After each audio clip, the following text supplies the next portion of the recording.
The metal screamed. Glass shattered. Flames licked the night sky. Ethan Miles didn't think he just ran toward the inferno, crowbar in hand, while his terrified son watched from the truck. He pulled her from the wreckage seconds before the car exploded, never knowing this one decision would shatter every wall he'd built around his broken life. Because the unconscious girl bleeding in his arms wasn't just anyone, she was a millionaire's daughter who would soon turn his world upside down. Before we begin, I invite you to stay with us until the very end of this journey. Comment below with the city you're watching from. I want to see how far this story travels across the world. The rain came down in sheets that October night, the kind that turned rural highways into black mirrors reflecting nothing but darkness and regret. Ethan Miles gripped the steering wheel of his '98 Ford pickup with hands still stained with engine grease he couldn't quite wash off no matter how hard he scrubbed. The digital clock on the dashboard blinked 11:47 p.m., nearly midnight, and he was just now heading home. "Dad?"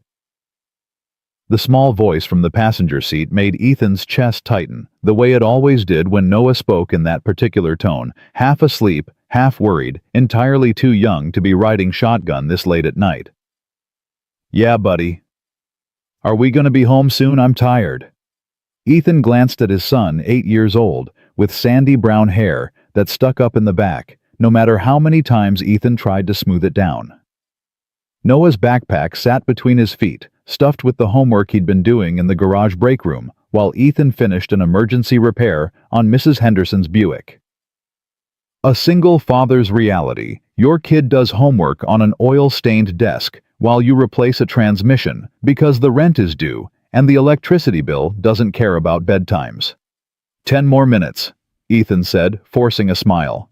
Then it's straight to bed. Okay, no negotiations. Can I have cereal first? Noah. Please, just a small bowl, I'm starving. Ethan sighed, but he was already nodding. Fine. But then bed.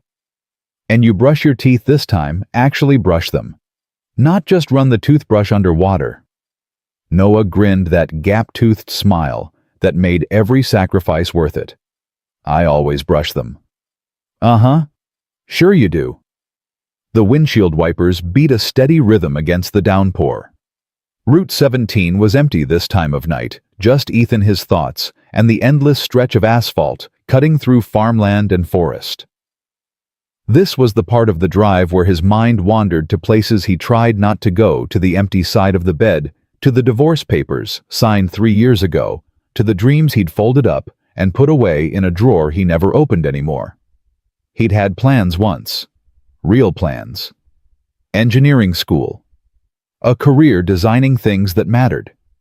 But then Sarah got pregnant senior year and suddenly plans became responsibilities. He'd done the right thing, married her. Got a job at Miller's garage, learned to fix what was broken instead of building what was new. And for a while, it was enough. Sarah, Noah, a little house with a yard. Simple, real, until it wasn't. Until Sarah decided small-town life wasn't what she wanted, that Ethan's grease-stained hands and blue-collar paycheck weren't what she'd signed up for. She left on a Tuesday, took half their savings, and none of the responsibility. Said she needed to find herself.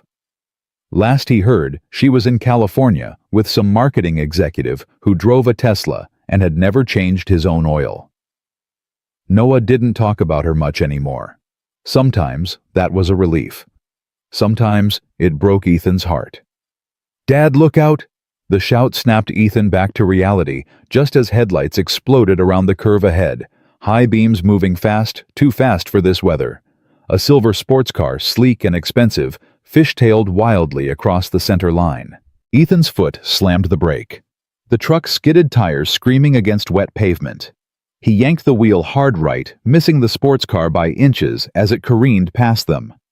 "Hold on!" Ethan yelled. The truck shuddered to a stop on the shoulder.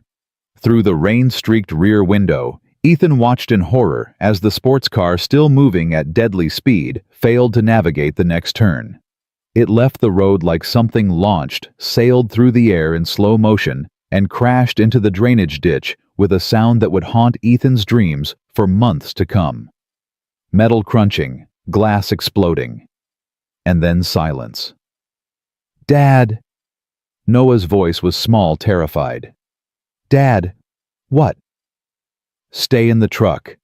Ethan was already moving, muscle memory taking over. He grabbed the flashlight from the glove box, his hands steady despite the adrenaline flooding his system. "Noah, listen to me. Stay here. Lock the doors. Do not get out. Understand?"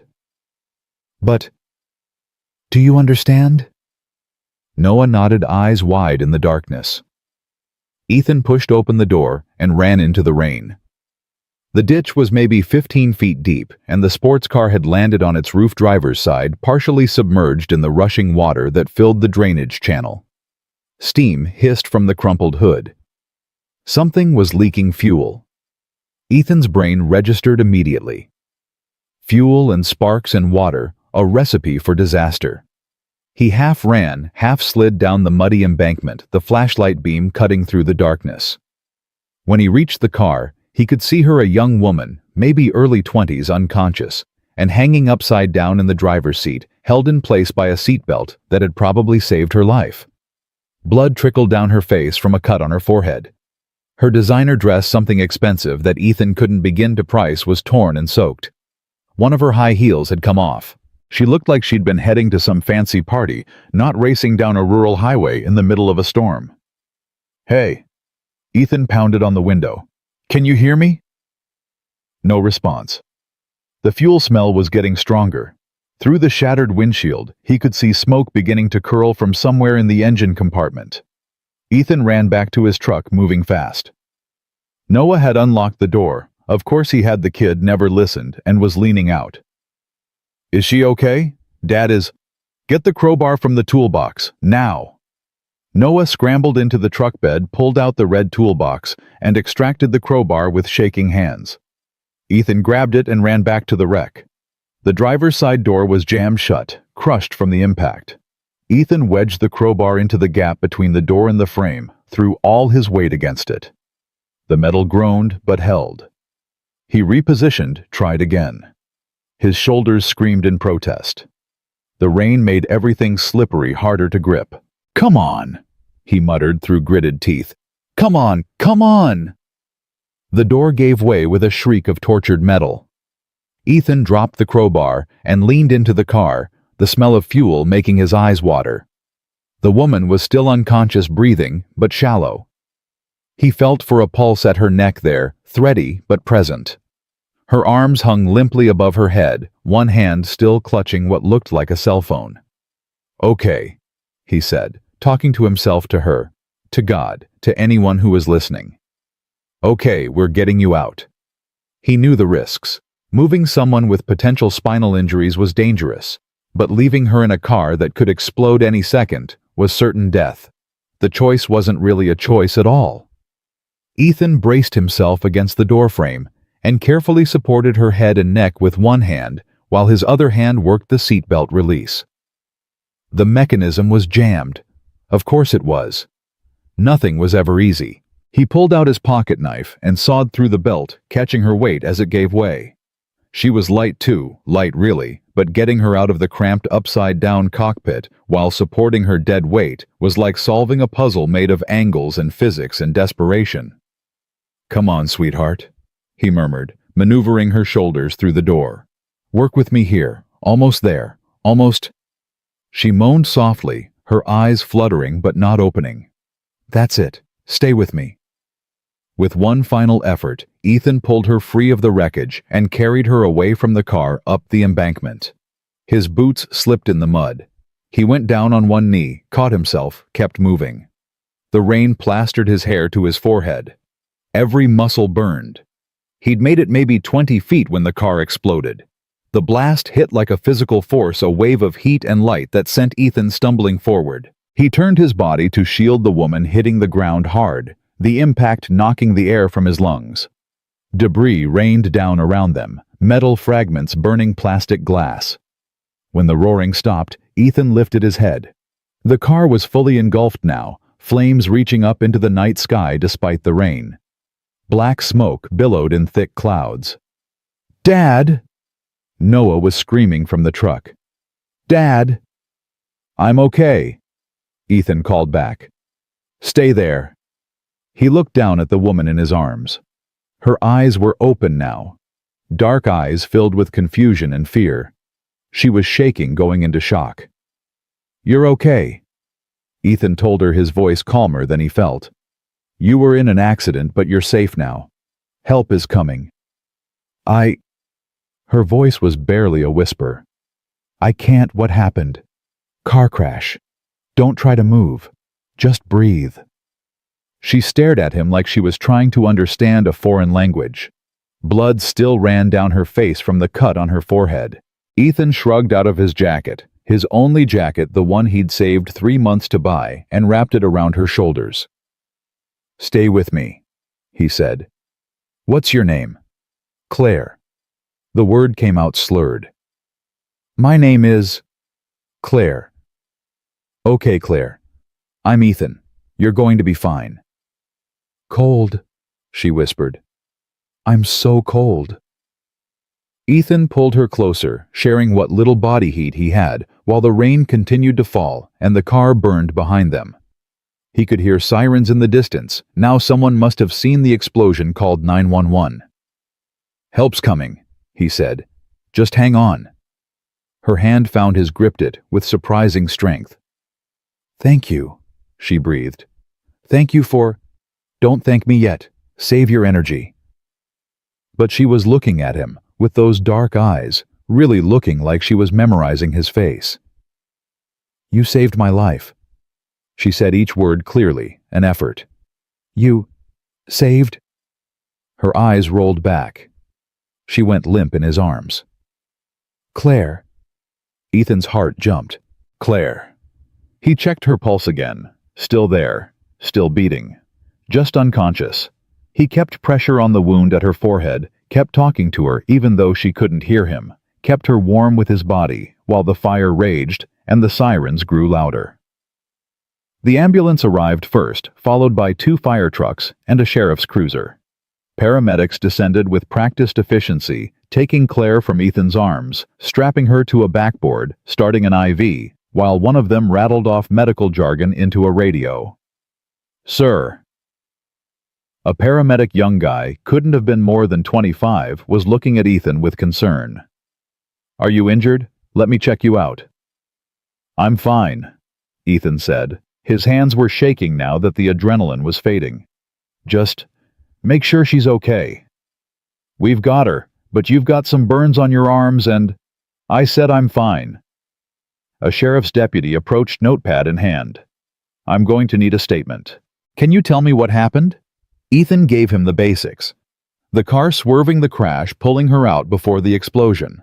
The deputy wrote it all down, asked for Ethan's name and contact information. You're a hero, the deputy said, clapping Ethan on the shoulder. That was incredibly brave. Incredibly stupid, but incredibly brave. Ethan shook his head.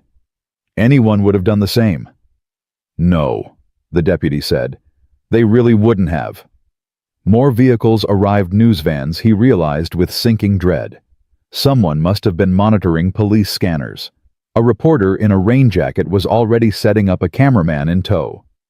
Mr. Miles, the reporter called out, approaching fast. Mr. Miles, can we get a statement?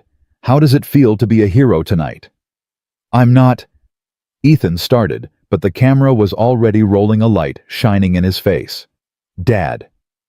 Noah had finally disobeyed orders and was running toward him through the rain.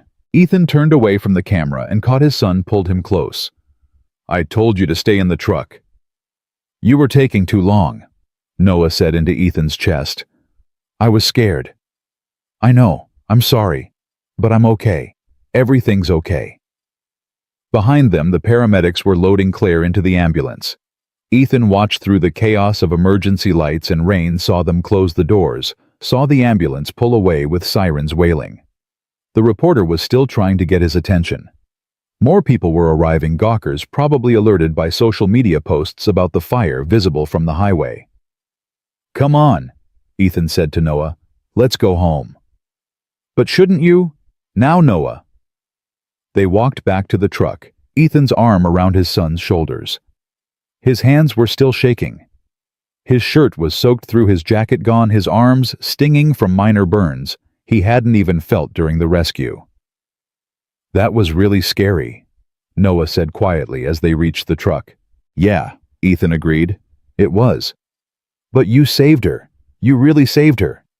Ethan didn't answer. He just started the engine, pulled back onto the highway, and drove home through the rain. While behind them, the wreckage continued to burn, and the camera crews captured footage that would be on the morning news. They didn't speak much during the rest of the drive. When they finally pulled into the gravel driveway of their small rental house, 2 bedrooms peeling paint, a porch that sagged on one side, Noah turned to his father. "Are you okay, Dad? Really?" Ethan looked at his son, at those worried eyes that had seen too much tonight. "Yeah, buddy. I'm really okay." "Good." Noah unbuckled his seatbelt. "Can I still have that cereal?" Despite everything, the crash, the fire, the fear still coursing through his veins, Ethan laughed. "Yeah, you can have your cereal."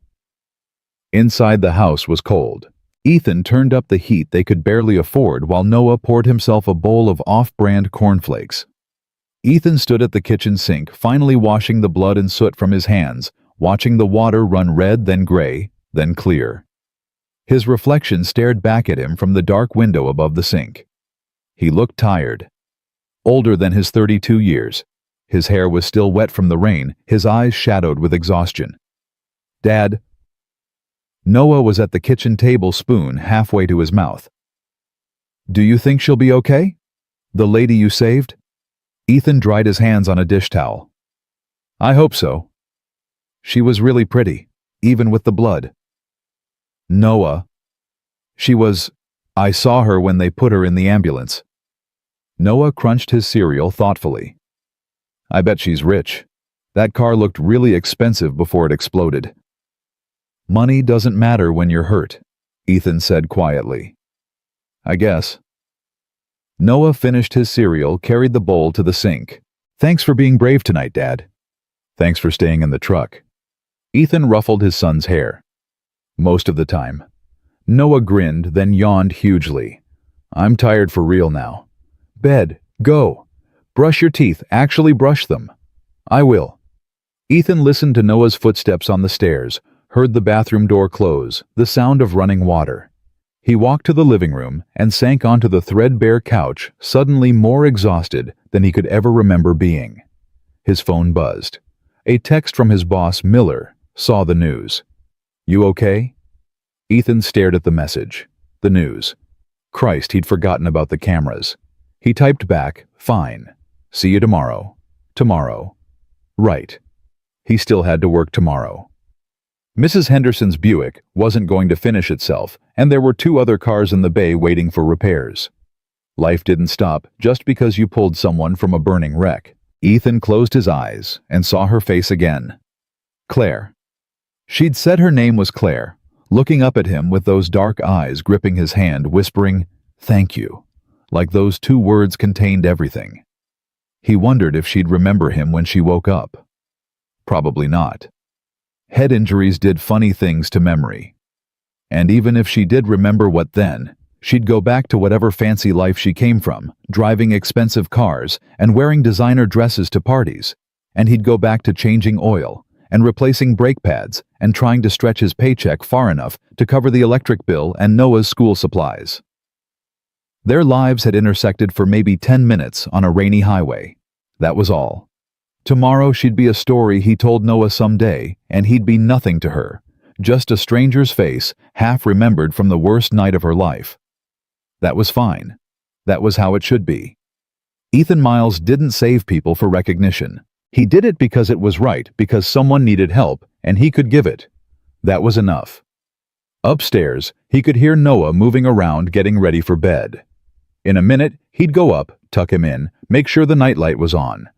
Tomorrow, he'd wake up at 6, make breakfast. Drop Noah at school, spend 10 hours under the hood of someone's car, pick Noah up, help with homework, make dinner. Do it all over again. Simple. Predictable. Safe. The burns on his arms were starting to hurt. Now the adrenaline fully worn off.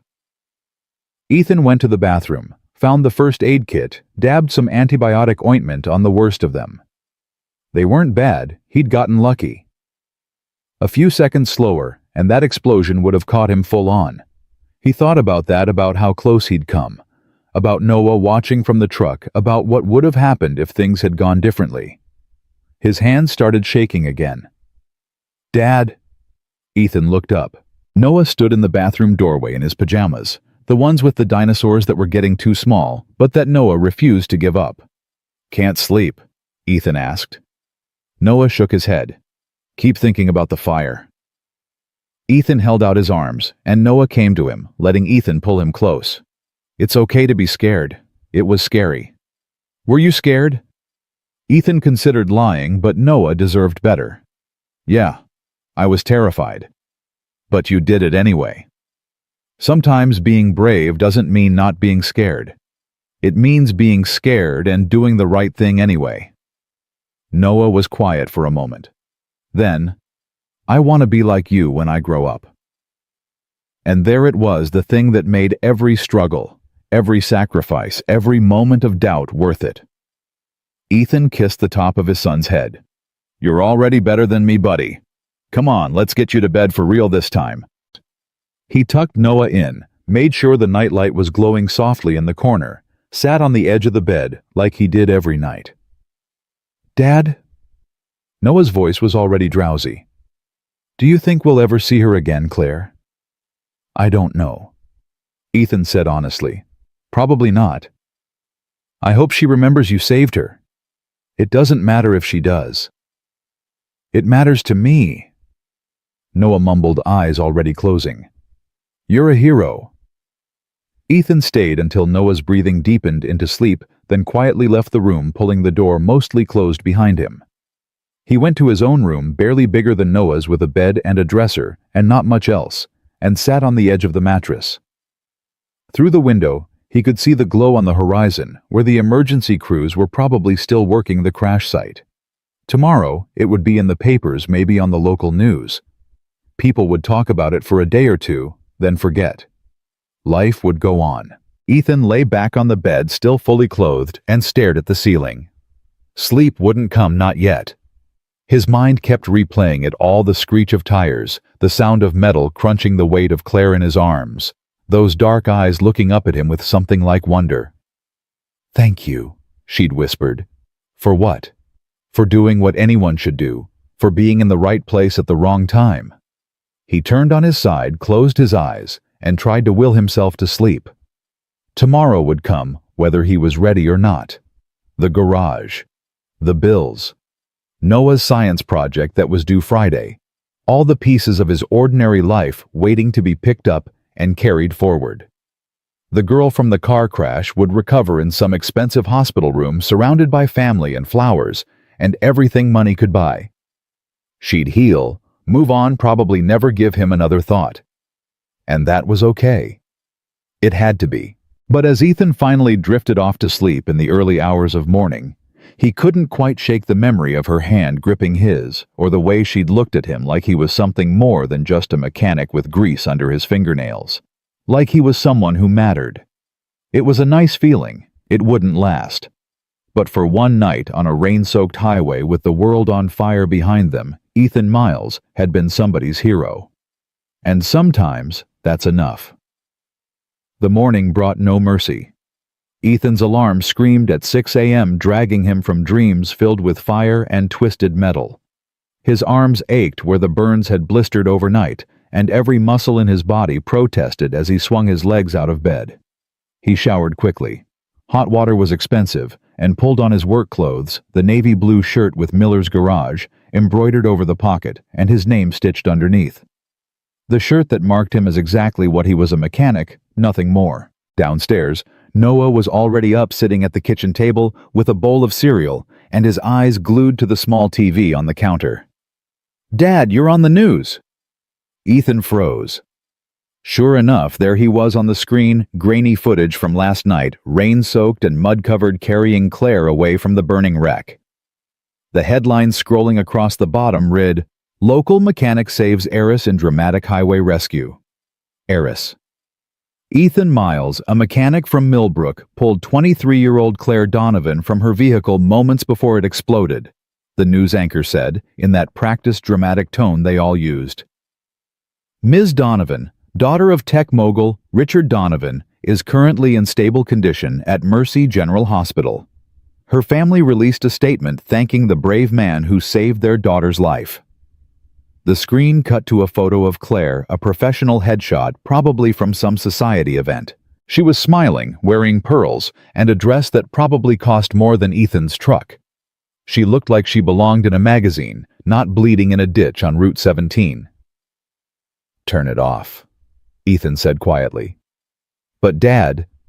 "Noah, off."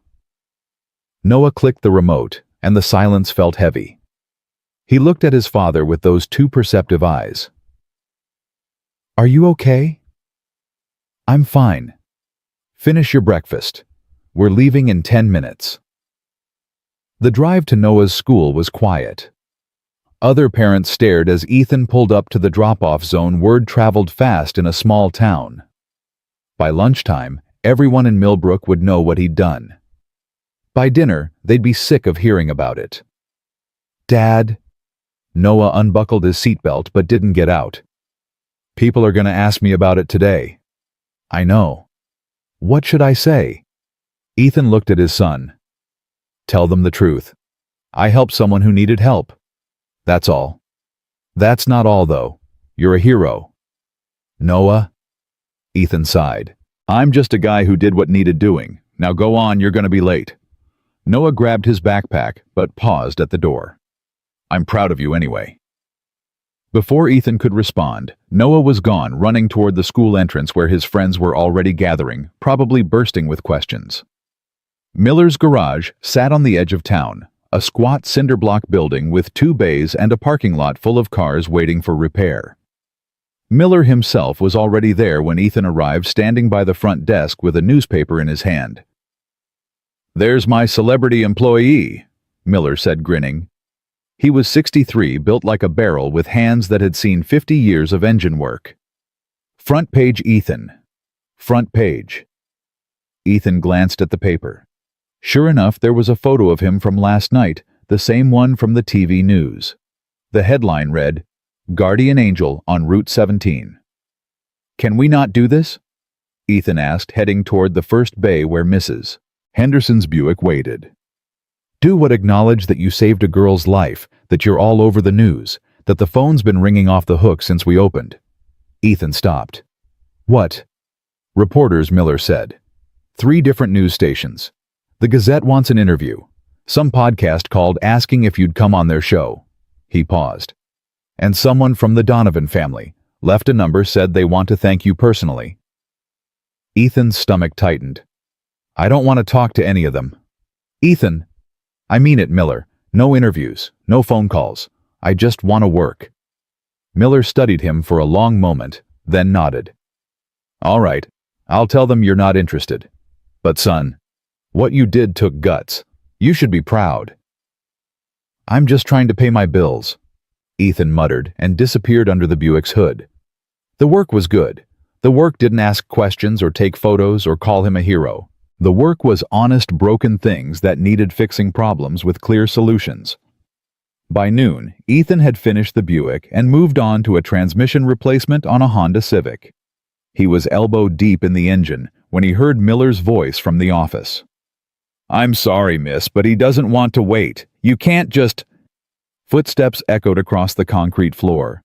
Ethan didn't look up, didn't stop working. Probably another reporter who'd ignored Miller's refusal. "Ethan Miles." The voice was soft, cultured, uncertain, not a reporter's voice. Ethan straightened slowly, wiping his hands on a rag, and turned around. Claire Donovan stood in his garage. She looked different than she had last night, cleaner, obviously wearing jeans and a simple sweater instead of that torn designer dress. A white bandage covered the cut on her forehead. Her left arm was in a sling. But those eyes were the same, dark, intense, looking at him like she was trying to solve an equation. "You shouldn't have come," Ethan said softly. "I had to." She took a step closer, and he noticed she was limping slightly.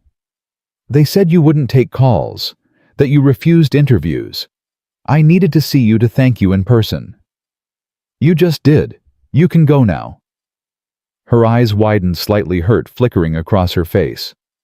I'm sorry, I didn't mean to intrude. You saved my life. I couldn't just not acknowledge that. Ethan set down the wrench he'd been holding. Behind him, he could sense Miller hovering in the doorway, watching this exchange like it was a tennis match. Look, Ethan said, keeping his voice level.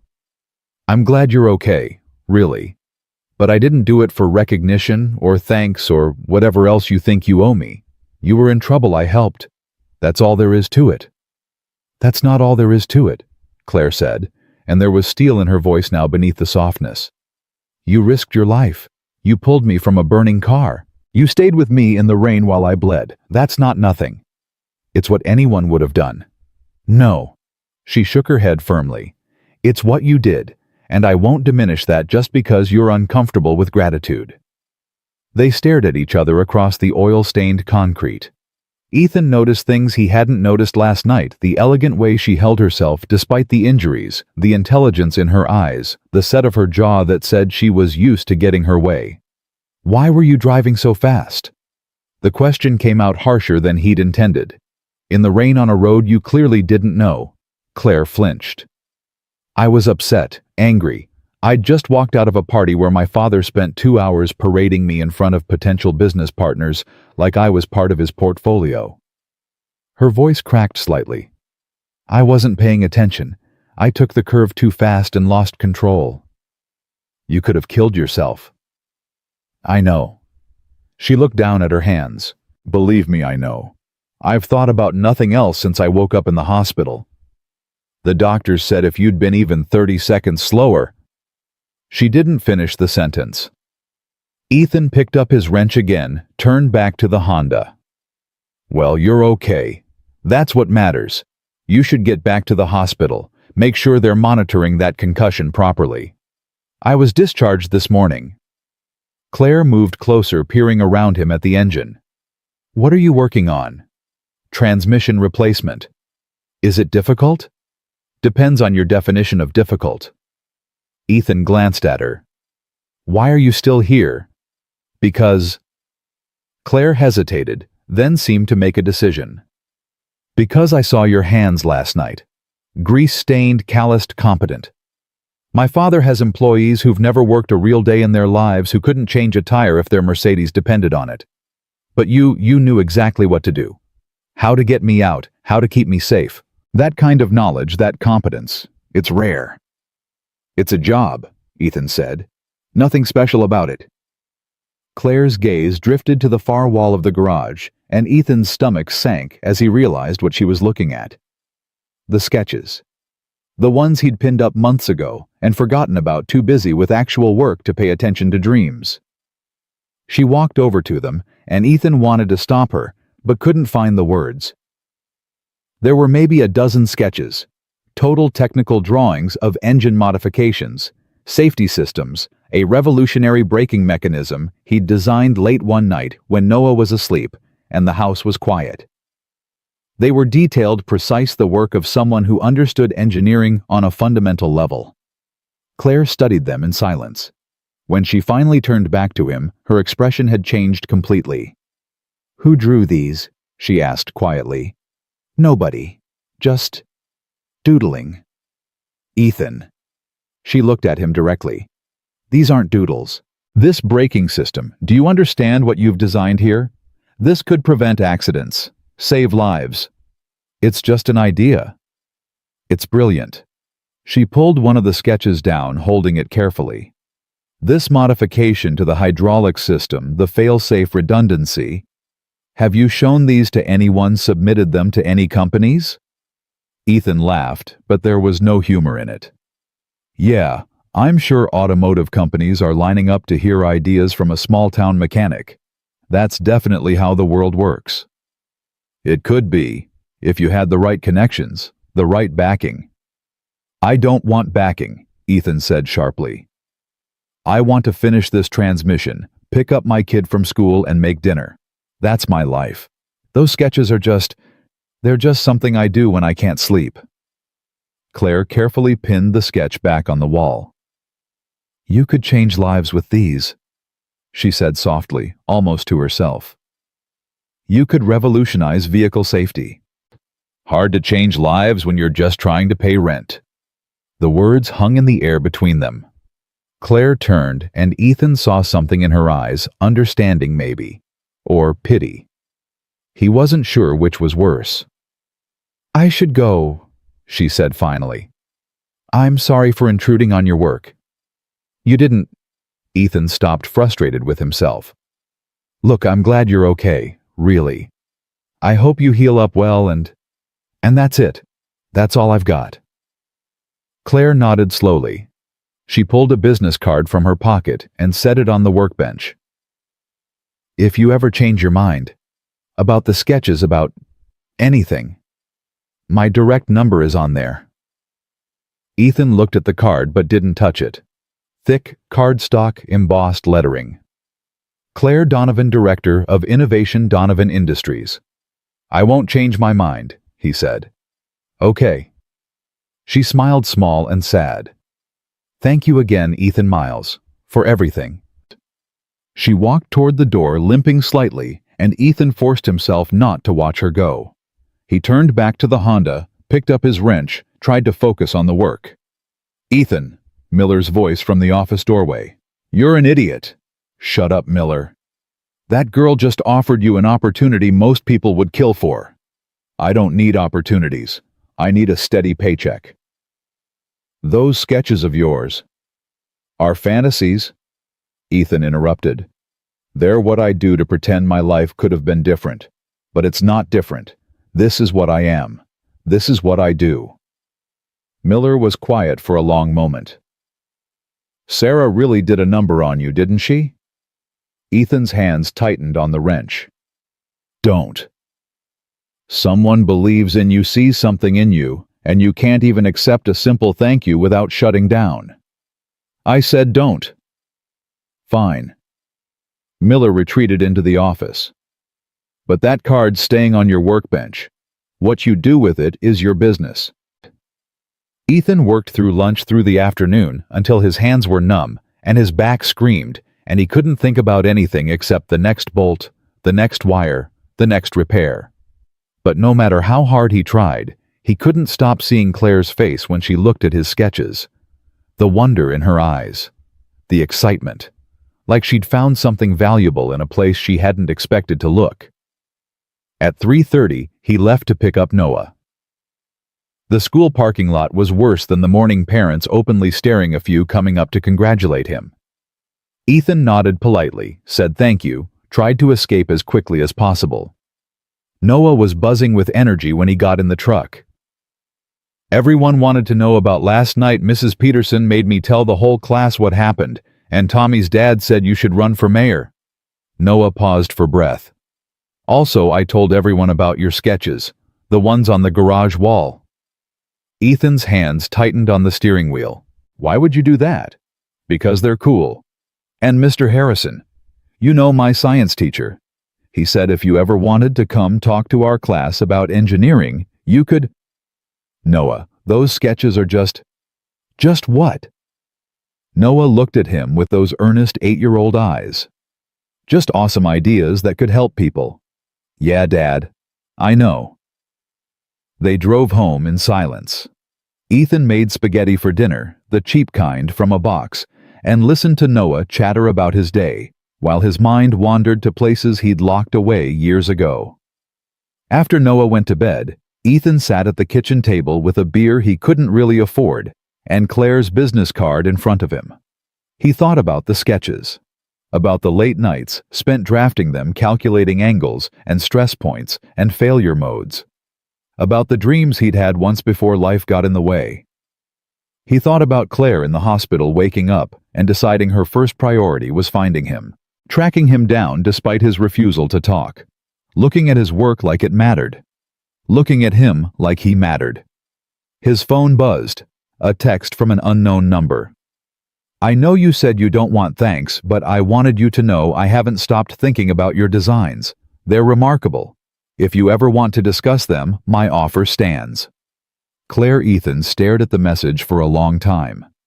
His fingers hovered over the keyboard, typing and deleting responses he didn't send. Finally, he set the phone down and picked up Claire's business card. Tomorrow, he'd throw it away. Tomorrow, he'd go back to his normal life. His safe life, where he fixed other people's engines and kept his head down and didn't dare to hope for anything more.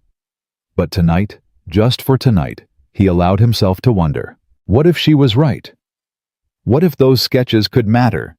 What if he could be more than just a mechanic trying to make ends meet? What if for once in his life, he let someone believe in him? The questions followed him to sleep unanswered but persistent, like the memory of dark eyes looking at him with something that felt dangerously close to hope.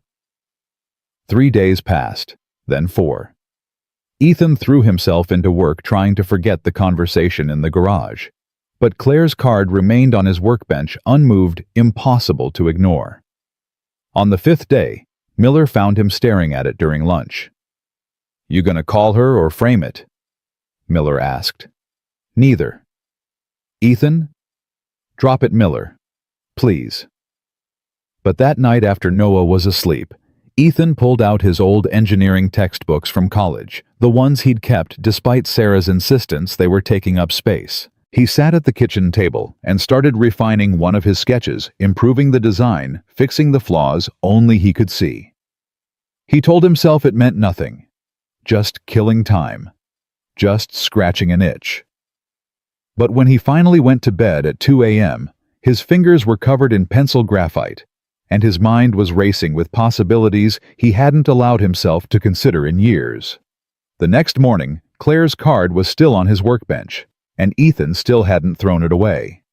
2 weeks crawled by like months.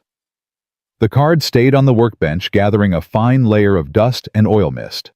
Ethan looked at it every day and told himself tomorrow would be the day he'd toss it in the trash. Tomorrow never came. The sketches multiplied. Late nights after Noah fell asleep, Ethan found himself at the kitchen table with mechanical pencils and graph paper, refining designs that had lived in his head for years. The braking system evolved into something better, cleaner, more efficient. He couldn't help himself once he started. The engineering problems pulled him in like gravity. Miller noticed the dark circles under his eyes. "You sleeping at all?" he asked one morning, watching Ethan fumble with a socket wrench. "Enough. You're a terrible liar." Miller crossed his arms. "What's got you up at night?" Ethan didn't answer.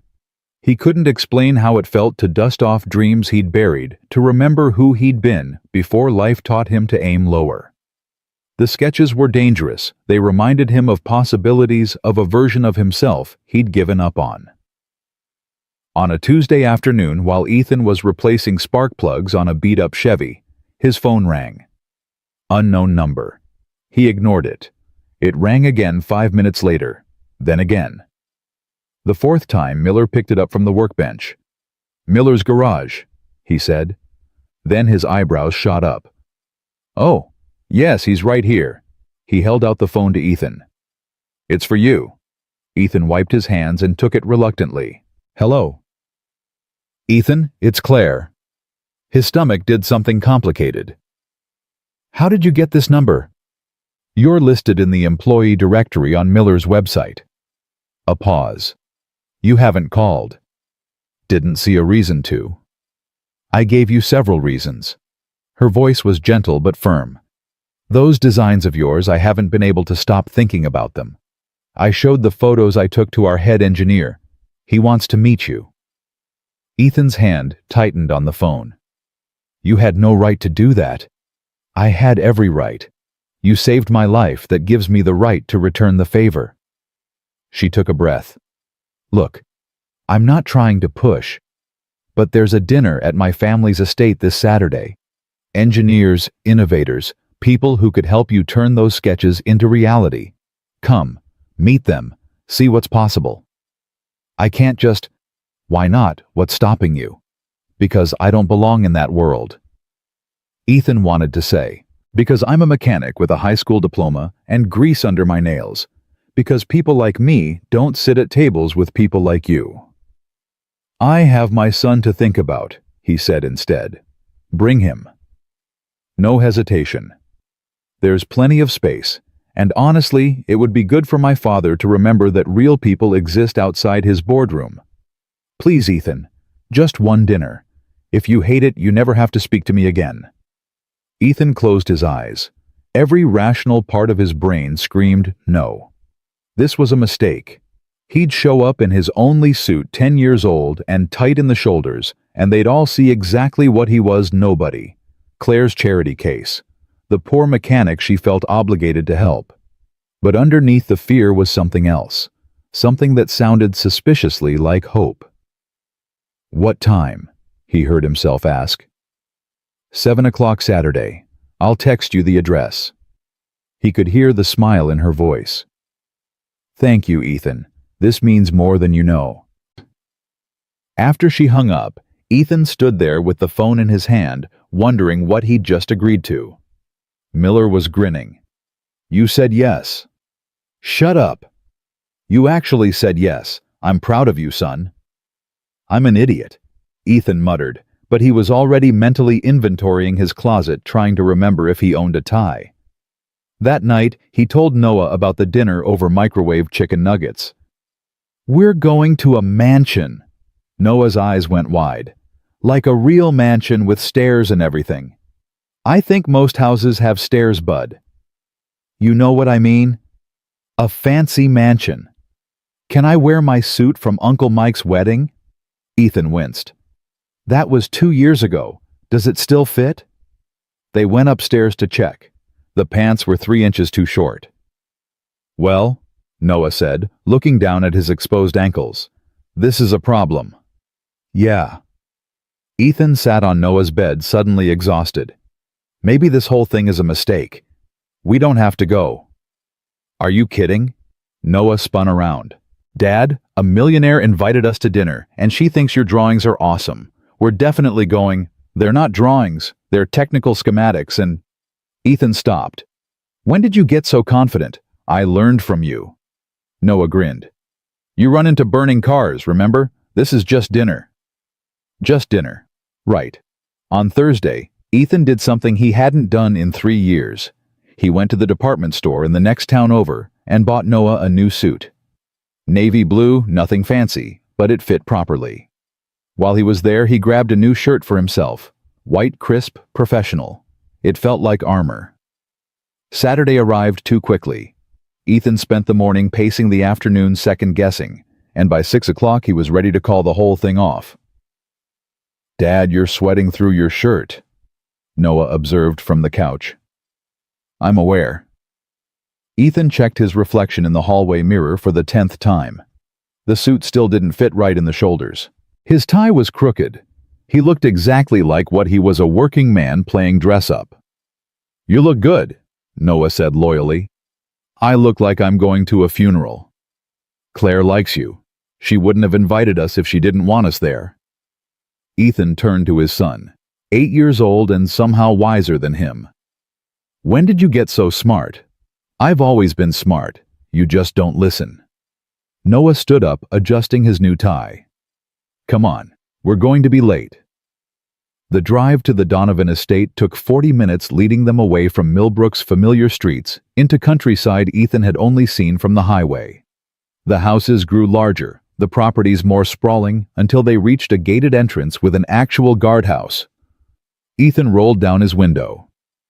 The guard, in a uniform nicer than Ethan's suit, checked a clipboard. Name? Ethan Miles. We're here for dinner. The guard nodded, pressing a button. The gates swung open with silent efficiency. Follow the drive to the main house. Someone will meet you. The driveway was longer than Ethan's street. Trees lined both sides, perfectly manicured, leading to a house that made Noah gasp audibly. It wasn't just a house. It was an estate, 3 stories of stone and glass, with wings spreading out like arms lit from below by landscaping lights that made it glow against the darkening sky. The fountain in the circular drive was bigger than Ethan's living room. "Holy crap," Noah whispered. "Language." "But Dad, look at it." Ethan parked his truck next to a Mercedes and a Tesla, feeling acutely aware of the rust spots on his fender and the crack in his windshield he'd been meaning to fix for 6 months. Before they could get out, the front door opened and Claire appeared descending the steps with a smile that made Ethan's breath catch. She wore a simple dress, emerald green, elegant without being showy, and the bandage was gone from her forehead, leaving just a small scar at her hairline. She looked healthy, vibrant, nothing like the broken girl he'd pulled from the wreck. "You came," she said, reaching them. "I wasn't sure you would." "Neither was I," Ethan admitted. Claire's attention shifted to Noah. "And you must be Noah. Your dad's told me about you." "He has." Noah looked up at Ethan with surprise. "I mentioned you once," Ethan muttered. "Maybe twice." "He said you're brilliant at science," Claire said, crouching to Noah's eye level. "That you want to be an engineer someday." Noah's face lit up. "Did he really say that?" "Come on." Claire straightened, gesturing toward the house. "Everyone's eager to meet you both." The interior was even more intimidating than the exterior. Marble floors artwork that probably cost more than Ethan's annual salary, a staircase that curved upward like something from a movie. Voices and laughter drifted from somewhere deeper in the house. Claire led them through a hallway lined with family portraits, generations of Donovans staring down with varying degrees of disapproval, and into a formal dining room where a dozen people mingled with champagne glasses. The conversation stopped when they entered. Ethan felt every eye in the room assess him, measure him, and find him wanting. He recognized the look he'd seen it before from Sarah's friends from the parents at Noah's school, who drove cars he serviced, but never spoke to him beyond what was necessary. "Everyone," Claire said, her hand light on Ethan's elbow. "This is Ethan Miles and his son Noah." A murmur of polite acknowledgement. A few genuine smiles. And then a man separated from the group, tall and silver-haired with eyes that reminded Ethan of a shark, cold, calculating, always measuring. "So, this is our guardian angel," the man said, his voice carrying the kind of authority that came from years of being obeyed. "Richard Donovan, Claire's father." He extended his hand. Ethan shook it, noting the firm grip designed to intimidate. "Mr. Donovan, thank you for having us." "Well, when my daughter insists, one learns to accommodate." Richard's smile didn't reach his eyes. "Claire tells me you're a mechanic." "Yes, sir." "How honest. We don't get many mechanics at our dinner parties." He turned to Claire. "Darling, why don't you introduce our guest to the others while I have a word with the kitchen?" It was a dismissal polite, but unmistakable. As Richard walked away, Ethan caught the look Claire shot at her father's back, frustration mixed with embarrassment. The next 30 minutes were torture. Claire introduced them around engineers from Donovan Industries, a professor from MIT, a woman who'd started her own tech company. They were all polite, asking questions about the rescue with the kind of morbid curiosity people had for disasters they weren't part of. But Ethan could see the calculation behind their smiles. He was a curiosity, nothing more. Claire's good deed. Only Noah seemed oblivious, excitedly asking the MIT professor about thermodynamics, until the man actually laughed and started explaining concepts most third graders wouldn't understand. Dinner was announced. They moved to a table that could have seated 20, set with china so delicate Ethan was afraid to touch it. He was placed next to Claire with Noah on his other side while Richard presided at the head of the table like a king holding court. The first course arrived, something that might have been soup but looked like art. Ethan watched which spoon everyone else used before touching his own. "So, Miles," Richard said from the head of the table, his voice cutting through the smaller conversations. "Claire speaks highly of these designs of yours. Engineering concepts, she says." Every head turned toward Ethan. "They're just sketches," Ethan said. "Nothing formal. Sketches that apparently impressed my daughter enough to warrant this invitation." Richard's tone made it clear what he thought of that judgment. Tell us about them. It was a test. Ethan recognized it immediately, the same tone his high school physics teacher had used when calling on students he thought weren't paying attention. Put up or shut up. The main one is a hydraulic braking system, Ethan said carefully. It incorporates a fail-safe redundancy that would prevent total brake failure even if the primary system is compromised. Sounds expensive, one of the engineers said. It would be, Ethan acknowledged, but the cost per unit would drop significantly with scale. And you can't put a price on safety. You absolutely can, Richard said. Everything has a price. That's basic economics. Not human lives, Ethan said before he could stop himself. The table went quiet. Richard's eyes sharpened with interest. An idealist. How refreshing. He sipped his wine. But surely you understand that automotive companies operate on margins. Adding expensive safety features that aren't legally required would put them at a competitive disadvantage. Until those features become the standard, Claire interjected. Until companies realize that saving lives is good business. Spoken like someone who's never run a business, Richard said, not unkindly. Sentiment doesn't balance budgets, sweetheart. Ethan felt Claire stiffen beside him. Across the table, Noah was watching with worried eyes, sensing the tension, even if he didn't fully understand it. The second course arrived. Ethan moved food around his plate, his appetite gone. The conversation shifted to industry gossip, merger talks, stock prices, a language he didn't speak. He felt himself shrinking, becoming smaller with each passing minute. "Dad," Noah whispered, tugging his sleeve. "Can we leave?" Before Ethan could answer, Richard's voice boomed again. "Claire mentioned you never attended university, Mr. Miles. Self-taught, is that right?" "I had 2 years of community college," Ethan said evenly. "Then I had a son to raise." "Admirable. Family first, certainly." Richard's smile was thin. "But you must understand why I'm skeptical of engineering advice from someone without formal credentials. No offense intended." "None taken," Ethan lied. "Father," Claire started, but Richard held up a hand. "I'm merely being practical, darling.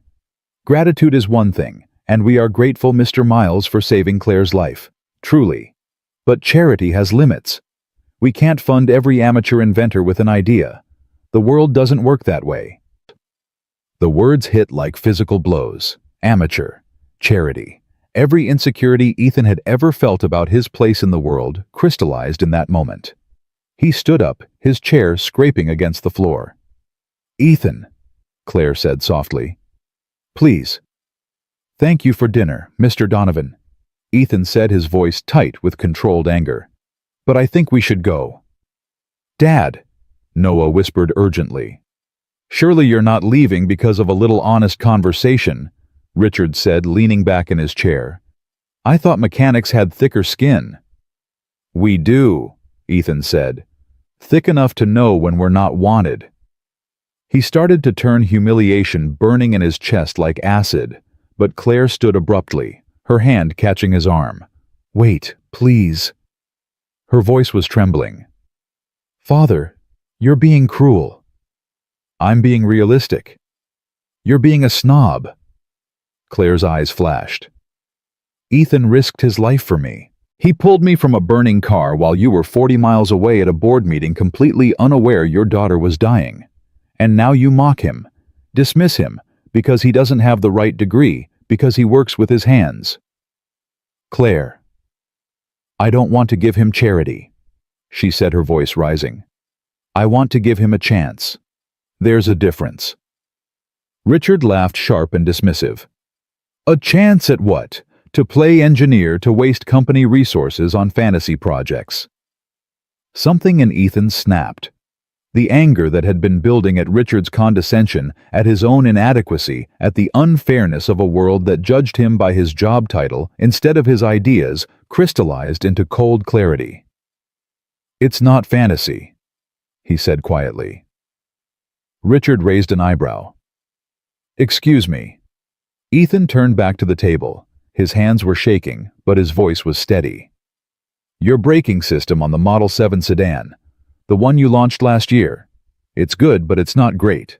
The hydraulic pressure distribution is uneven under heavy braking, which causes the slight pull to the left that Consumer Reports mentioned in their review. The room had gone completely silent. Even the servants had stopped moving. Richard's expression hardened. And you would know this how?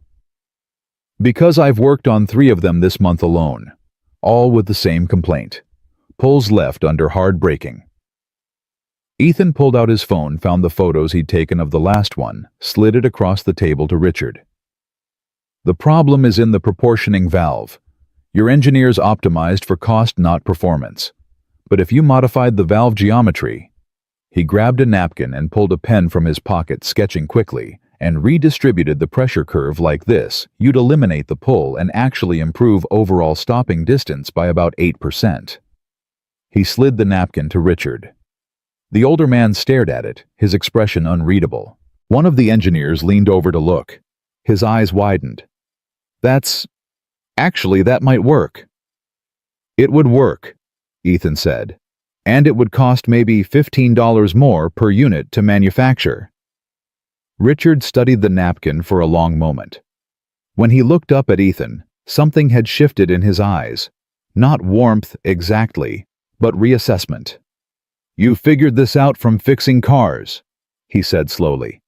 I figured it out from understanding how things work. Ethan met his gaze steadily. A degree tells you the theory. Experience teaches you reality. I may not have gone to MIT, but I've spent 15 years with my hands inside engines learning what breaks and why. That's worth something. Richard sat back in his chair. The room waited.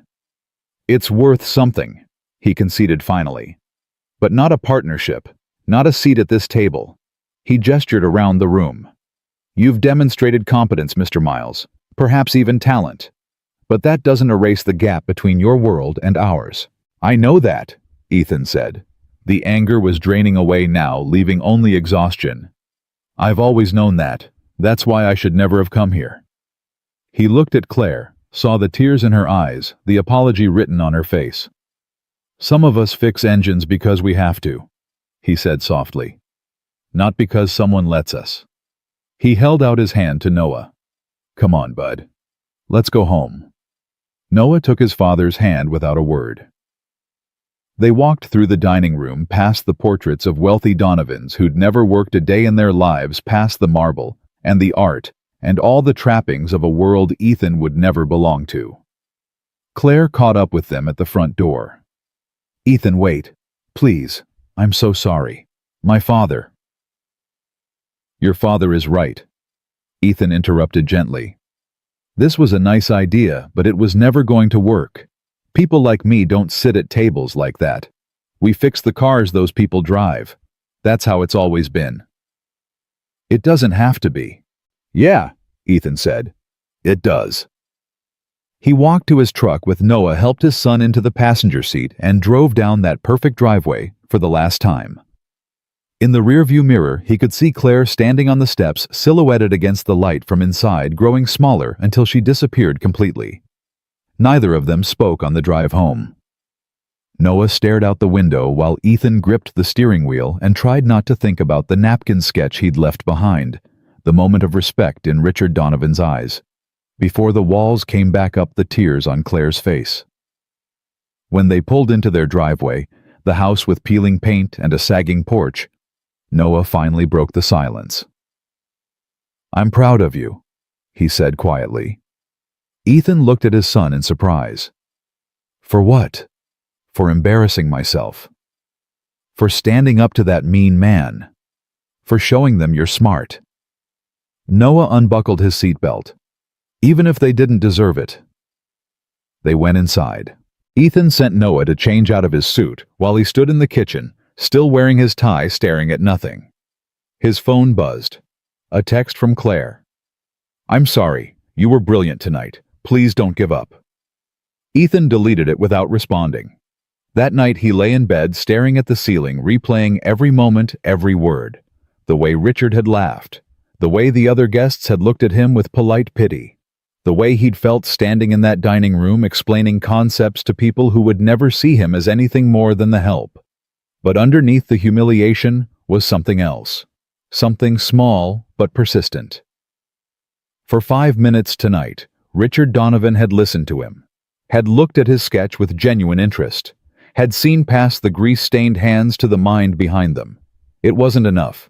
It would never be enough. But for 5 minutes, Ethan Miles had been more than just a mechanic, and now he couldn't forget what that felt like. The days that followed felt like walking through fog. Ethan went through the motions. Wake up, make breakfast drop. Noah at school work, pick up Noah. Dinner, homework, bed. Repeat. The routine was safe, familiar, numbing. He didn't think about the dinner. Didn't think about Claire's texts, which came daily for a week before stopping completely. Didn't think about the napkin sketch he'd drawn, or the brief flash of respect in Richard Donovan's eyes. He especially didn't think about the sketches still pinned to his garage wall. Miller noticed, of course. The old man had worked with Ethan long enough to read his moods like weather patterns. "You're punishing yourself," Miller said one afternoon, watching Ethan attack a carburetor with unnecessary force. "I'm working." "You're hiding." Miller leaned against the workbench.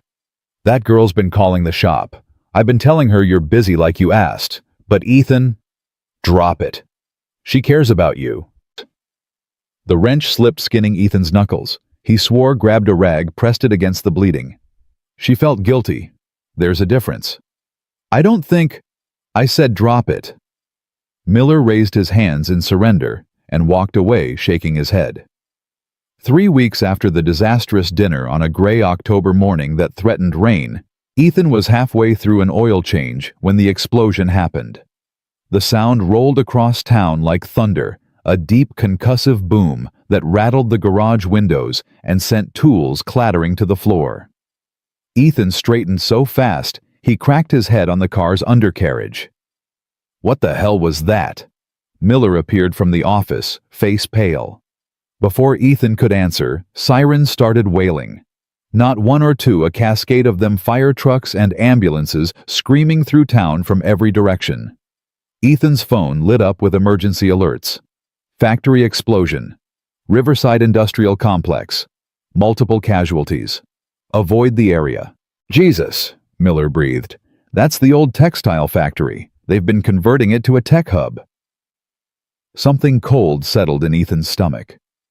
The Riverside complex was only 2 miles away, close enough that a bad explosion could mean people are trapped, he said, already moving toward his truck. "Ethan, the alert says to avoid—" "There are 200 workers in that building." Ethan grabbed his keys. "I'm going. Then I'm coming with you." They drove toward the smoke column, rising against the gray sky following the sirens. The closer they got, the worse it looked. Black smoke billowed from the eastern wing of the complex, and even from a quarter-mile away, Ethan could see flames licking through shattered windows. The police had set up barricades, keeping civilians back. Ethan parked and got out, pushing through the gathering crowd. Fire trucks surrounded the building, hoses pumping water that seemed to do nothing against the inferno. Paramedics worked on victims being carried out, burned, bleeding, in shock. "Sir, you need to stay back," a young cop said, stepping in front of Ethan. "How many are still inside?" "Sir, how many?" The cop's face was grim. "We don't know. The explosion happened in the mechanical room, trapped workers in the west wing. Firefighters are trying to reach them, but the smoke." Another explosion, smaller but sharp, sent flames shooting through a second-floor window. Someone in the crowd screamed. Ethan scanned the chaos, fire crews coordinating ambulances, loading victims, a news van setting up across the street. And there, near one of the ambulances, directing people with a clipboard and a determined expression, was Claire. She wore jeans and a volunteer vest, her hair pulled back, soot smudging her cheek. She was talking rapidly to a paramedic, pointing toward the building, organizing something. "Claire!" Ethan shouted over the noise. She turned, and her eyes went wide. "Ethan, what are you—" She ran over, dodging emergency personnel. "You shouldn't be here." "What are you doing here?" "I volunteer with the safety initiative. We've been working with this facility on emergency protocols. Her voice cracked. We were supposed to prevent this. How many trapped? At least 15 in the West Wing. The stairs collapsed. Fire crews can't reach them from inside. She looked at the building with helpless fury.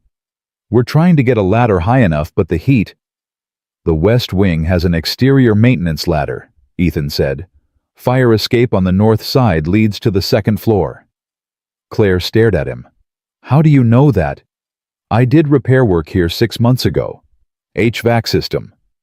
He was already moving, calculating angles and access points.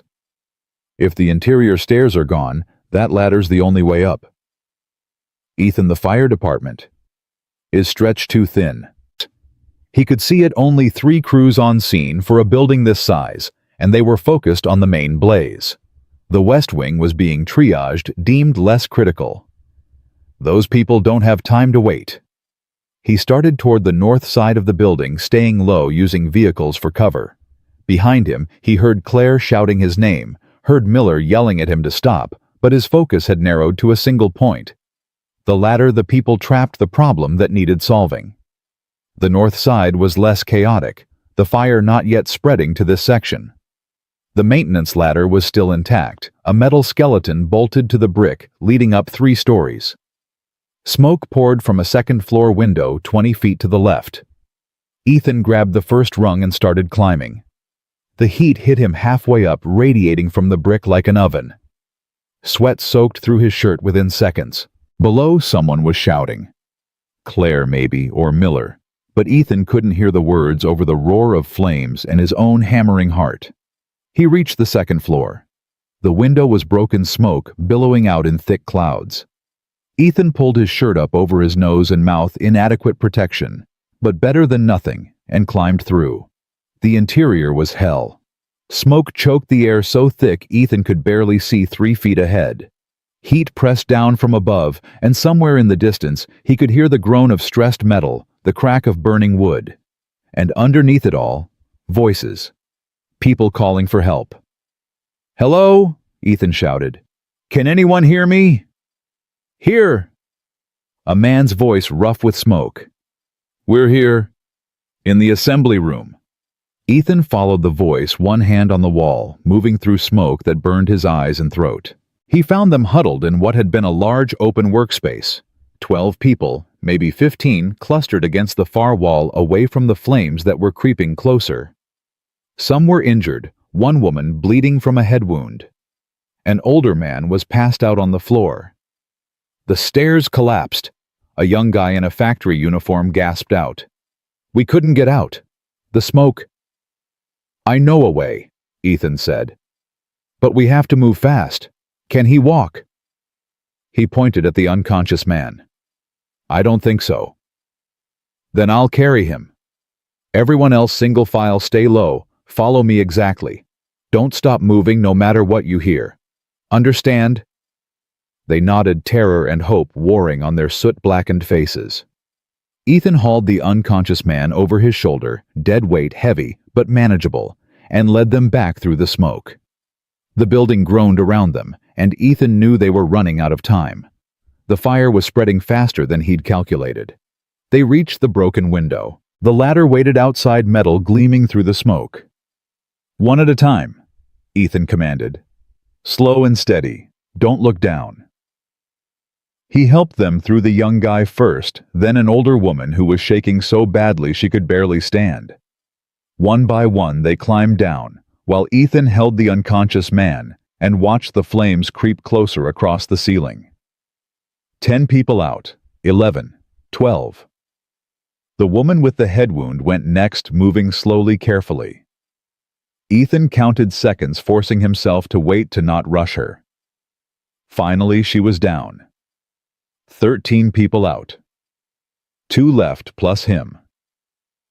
"You go," Ethan said to the last man, young, maybe 20. "What about him?" The kid pointed at the unconscious man. "I'll get him. Go." The kid hesitated, then climbed through the window. As soon as he was clear, Ethan shifted the unconscious man's weight, positioned him carefully, and started maneuvering him through the window. It was awkward, dangerous. The man's legs catching on broken glass, his weight pulling Ethan off balance.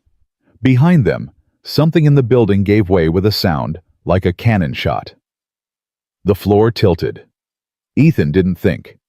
He shoved the unconscious man through the window, grabbed the ladder with one hand, and climbed out just as the floor where he'd been standing collapsed into flames. Getting down the ladder with the man was the hardest thing Ethan had ever done.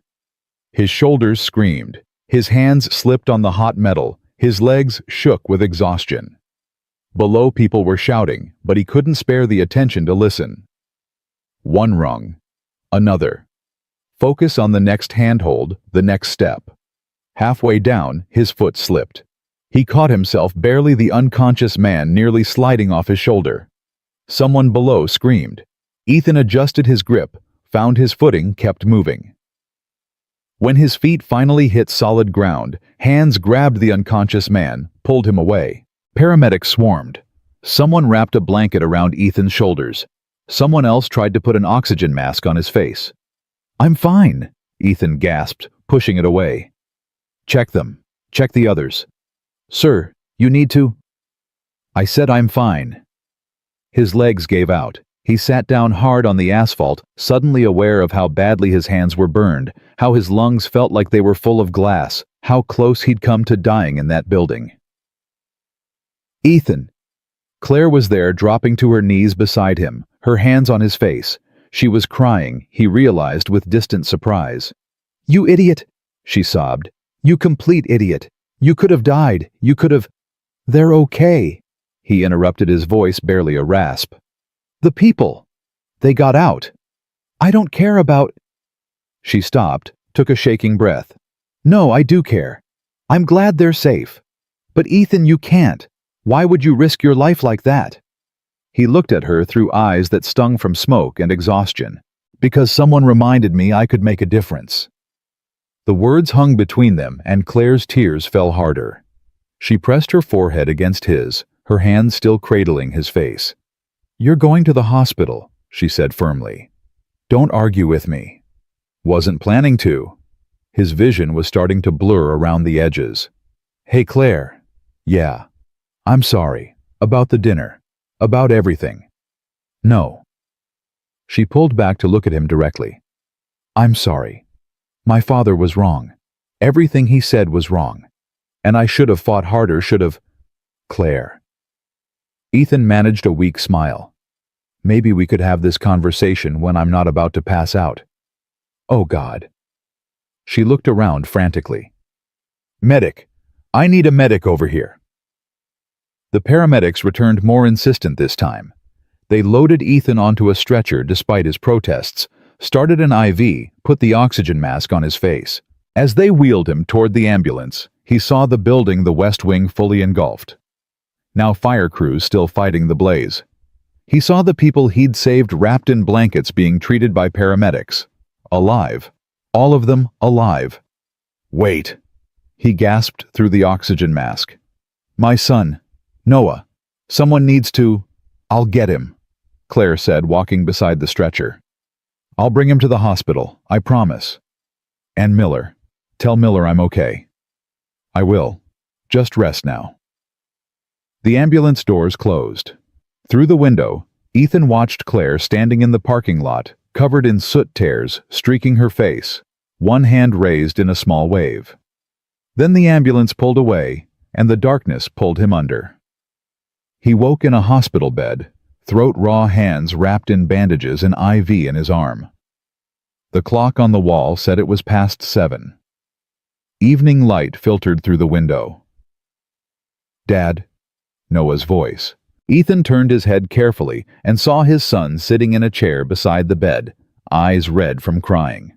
A woman's blazer draped over his shoulders. "Hey, buddy," Ethan rasped. "You're awake." Noah launched himself at the bed, stopping just short of crashing into Ethan. "You scared me so bad. Claire called the school and picked me up and told me what happened. And I thought, I'm okay." Ethan lifted one bandaged hand to Noah's shoulder. "Just a little crispy around the edges." "That's not funny." Little bit funny. Dad, Noah's voice broke.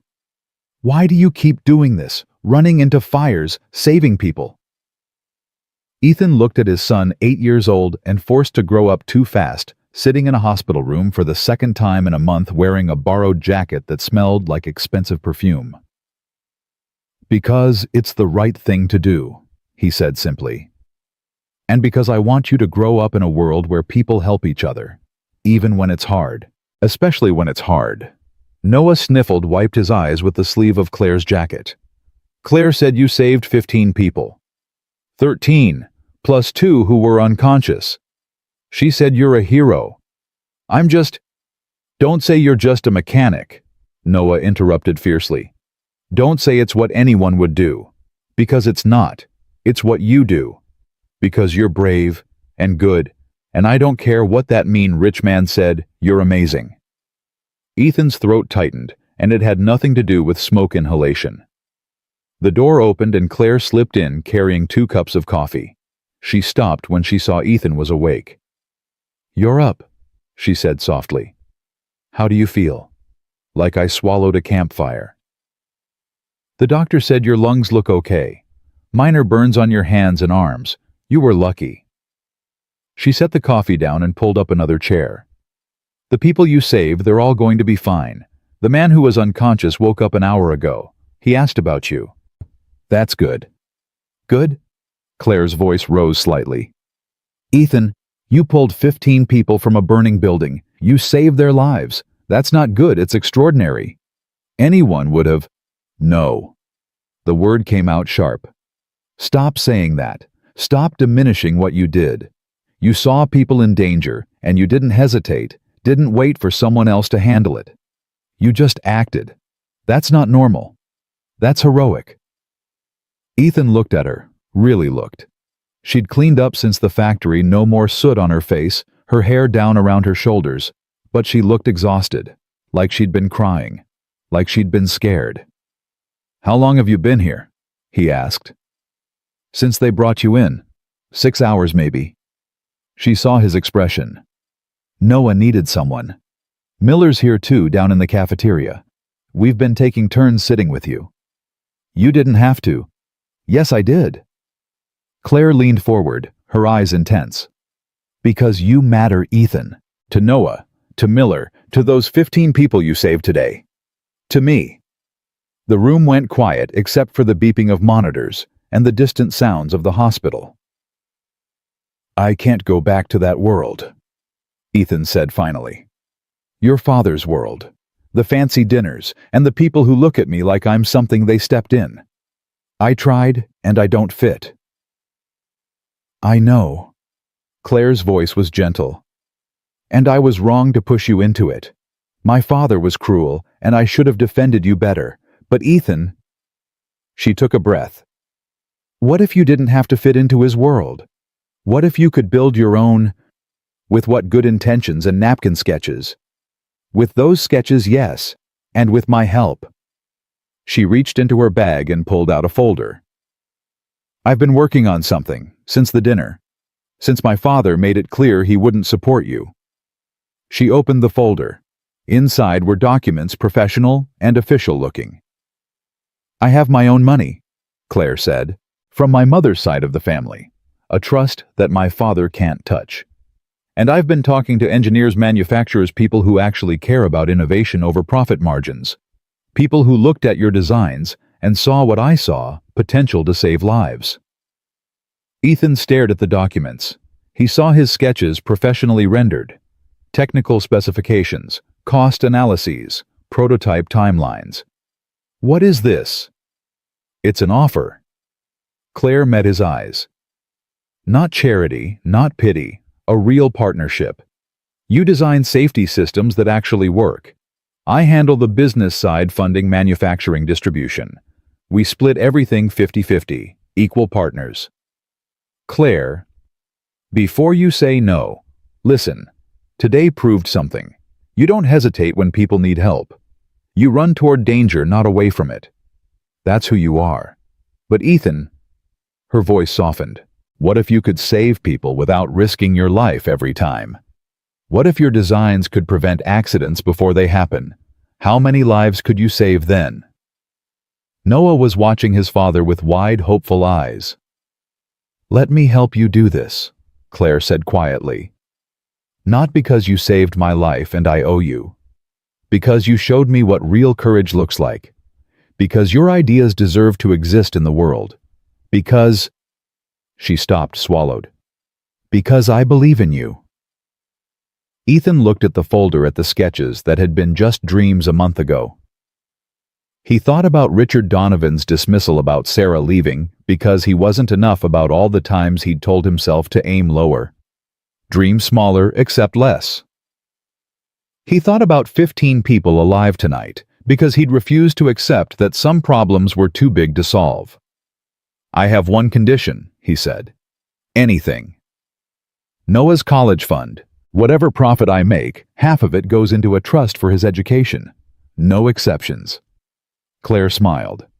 "Deal. And I keep my job at Miller's, at least part-time. I'm not walking away from steady work until this thing proves itself." "Reasonable?" "And no more fancy dinners with your father. I'll work with you, but I'm done trying to impress people who've already decided I'm not worth their time." "I wouldn't ask you to." Claire extended her hand. "So, is that a yes?" Ethan looked at her hand steady, certain offering him a chance he'd never thought he'd have. He looked at Noah, who was practically vibrating with excitement. He thought about the people in the factory alive, because someone had refused to wait for permission to help. He took her hand. "Yeah, it's a yes." Noah cheered, jumping up and down. Claire laughed, and the sound was bright with relief and joy.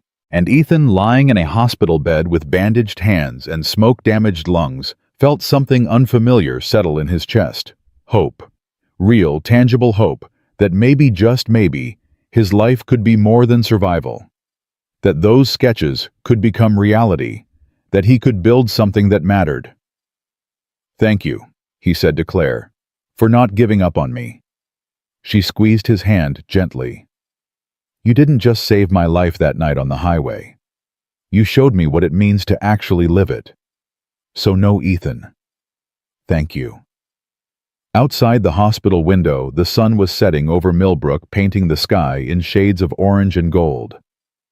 Somewhere out there, 15 families were sitting down to dinner with loved ones who'd almost died today.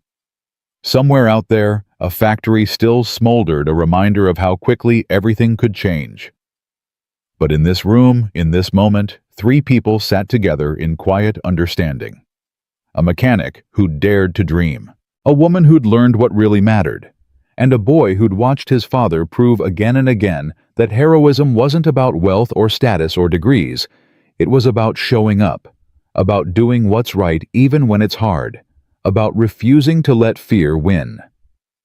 The hospital released Ethan 2 days later with prescriptions for pain medication he couldn't afford and instructions to rest that he couldn't follow. Bills didn't stop coming just because you played hero, and the garage had cars backed up waiting for repairs. But when he tried to return to work that first Monday, Miller met him at the door with crossed arms and a stubborn expression. "Turn around," the old man said. "I'm fine. Your hands are wrapped in bandages and you can barely talk without coughing. You're about as fine as a screen door on a submarine." Miller pointed back at Ethan's truck. "Go home. I've got Tommy covering your shifts this week." "I can't afford—" "You're still getting paid," Miller interrupted. "And before you argue, the answer is no.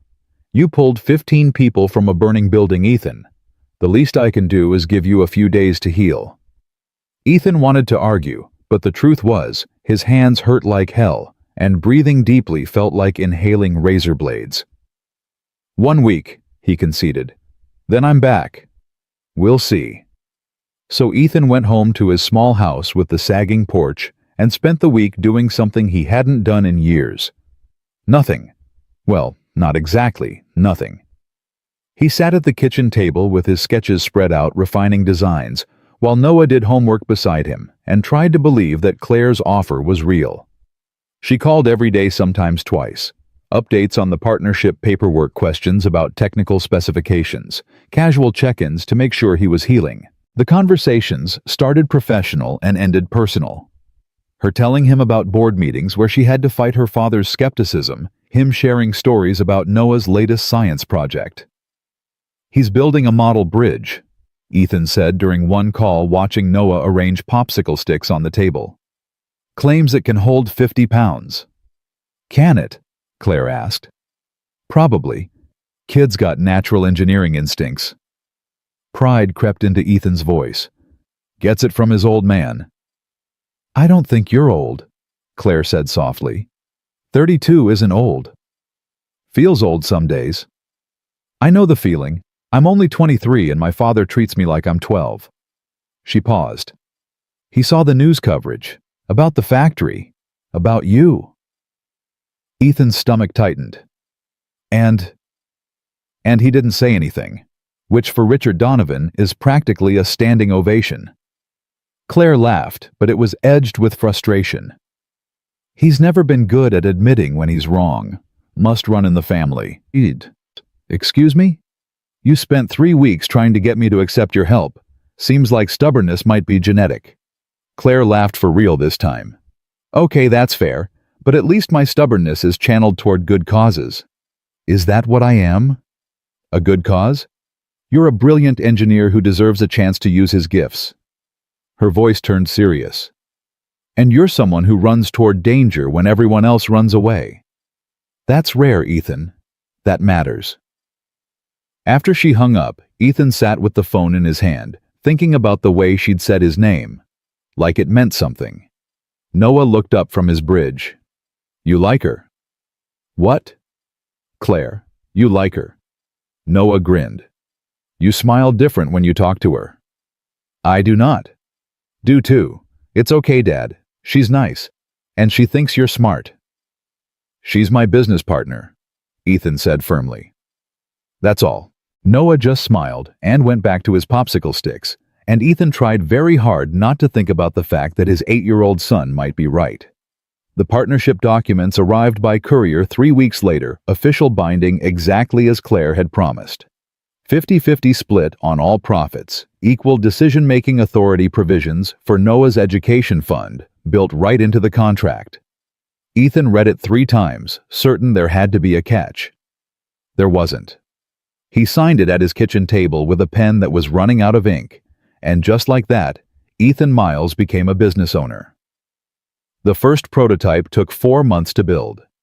Claire arranged access to a small manufacturing facility outside the city, hired 2 engineers who actually listened when Ethan explained his designs, and somehow navigated the nightmare of patents and safety certifications that made Ethan's head spin. He split his time between Miller's garage and the workshop, still refusing to quit his day job until the business proved sustainable. Most nights he came home exhausted, covered in different kinds of grease car oil, at the garage machine lubricant at the workshop. But there was a lightness to the exhaustion. He was building something, creating instead of just fixing. Noah noticed the change immediately. You're happier, he said one evening watching Ethan sketch modifications to the brake system at the kitchen table. Am I? Yeah. You smile more. Even when you're tired. Noah set down his math homework. Is it because of the business, or because of Claire? The business, Ethan said quickly. Too quickly. Because the truth was more complicated. Yes, seeing his designs take physical form was incredible. But Claire's visits to the workshop had become the highlight of his week. She'd show up in jeans and a sweater, pull her hair back and spend hours asking questions, taking notes, learning the technical details with genuine fascination. Explain the hydraulic pressure distribution again, she'd say, leaning over his shoulder to study a schematic. I want to understand it the way you do. And he'd explain, watching her face light up when she grasped a particularly complex concept, feeling something dangerous bloom in his chest every time she smiled at him. It wasn't just the workshop visits. Claire started coming to the garage too on Saturday mornings when Noah had soccer practice. She'd bring coffee and pastries from the expensive bakery downtown and sit on an overturned crate watching Ethan work. Don't you have better things to do on weekends? he asked once, elbow deep in an engine. Probably, but this is more interesting. She sipped her coffee. My father spends his Saturdays at the country club. I'd rather watch you rebuild a transmission. You have strange taste in entertainment. Or maybe I just appreciate competence when I see it. The easy companionship surprised him. Claire didn't act like someone who'd grown up with money. She asked questions without condescension, laughed at his jokes, wasn't afraid to get her hands dirty. Once she helped him replace a tire, her designer jeans stained with road grime, looking more genuinely happy than he'd ever seen her at those fancy dinners. My father would have a heart attack if he saw me right now, she said, tightening lug nuts with the impact wrench. Then let's take a photo, Ethan suggested. She laughed bright and free, and something in Ethan's chest cracked open. He was falling for her. Slowly, inevitably, terrifyingly. Every Saturday morning, every phone call, every moment she looked at him like he was someone worth knowing, it pulled him deeper. But he couldn't act on it. The gap between their worlds was still there, invisible, but real. She was a Donovan heir to a fortune, educated and cultured, and destined for bigger things than a mechanic from Millbrook. And he was, Dad, Claire's here. Ethan looked up from the carburetor he'd been cleaning to see Noah running into the garage, Claire following with Noah's backpack over her shoulder. Sorry to interrupt, she said. Noah forgot this at the workshop yesterday. Thought he might need it for school tomorrow. I told you I could get it later, Noah said, but he was grinning. And I told you I was coming this way anyway. Claire ruffled his hair. How's the bridge project coming? Finished? Want to see it? Absolutely. They disappeared into the back office, Noah chattering excitedly. Ethan cleaned his hands and followed, finding them huddled over Noah's popsicle stick bridge like it was a work of art. The weight distribution is perfect, Claire was saying seriously. And I love how you reinforce the center span. Very clever. Noah beamed. Dad helped with the calculations. I'm sure he did. Claire looked up at Ethan, and the warmth in her eyes made his breath catch. You're raising an engineer. Trying to. She stayed for dinner. It wasn't planned. Noah invited her, and she accepted before Ethan could figure out a polite way to object. So they had spaghetti again, the cheap kind at his wobbly kitchen table, with the vinyl tablecloth that had seen better days. Claire ate like it was a 5-star meal. This is really good, she said, twirling pasta on her fork. It's from a box. So it's still good. She smiled at Noah. Your dad's a better cook than our private chef. All Marcus knows how to make is things I can't pronounce. You have a private chef. Noah's eyes went wide. Unfortunately, he makes food that looks pretty but doesn't taste like anything. Claire leaned in conspiratorially. Between you and me, I sneak out for burgers at least once a week. Noah giggled, and Ethan felt his heart do something complicated. This Claire at his table making his son laugh eating boxed spaghetti, like it was a privilege, this was dangerous. This made him hope for things that couldn't happen. After dinner, Noah challenged Claire to a board game. They played for an hour, Noah winning decisively, Claire claiming he'd cheated but unable to prove it. When it was time for bed, Noah hugged her goodnight. Thanks for bringing my backpack, he said. Anytime. Claire hugged him back. Sleep well, engineer. Ethan walked her to her car, a newer model, sleek but not ostentatious. She'd traded the sports car for something sensible after the accident. Thank you, Ethan said. For tonight. You didn't have to stay. I wanted to. Claire leaned against her car door. Your life, it's real. Grounded. My world is all artifice and appearances. Being here reminds me what actually matters. Boxed spaghetti. She laughed. Family, connection, people who care about each other without calculation. Her expression sobered. You don't know how rare that is. Claire? The prototype's ready, she said, changing the subject. I was going to tell you tomorrow, but since I'm here, the engineers finished assembly this afternoon. We can test it next week. Ethan's pulse jumped. Really? Really, and I've arranged for some automotive journalists to observe. If it works when it works, we'll have coverage, credibility. She smiled. Your design is going to change the industry, Ethan. Our design, he corrected. Equal partners, remember. Partners. She extended her hand, formal and teasing.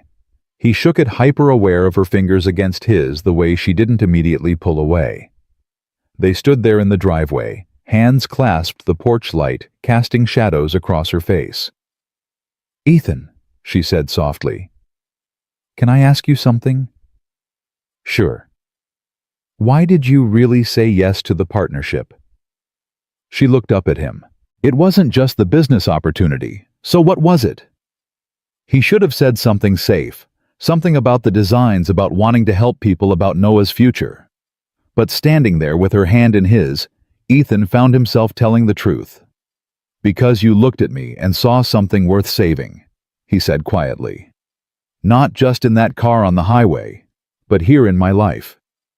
You saw potential where everyone else saw failure, and He stopped, swallowed.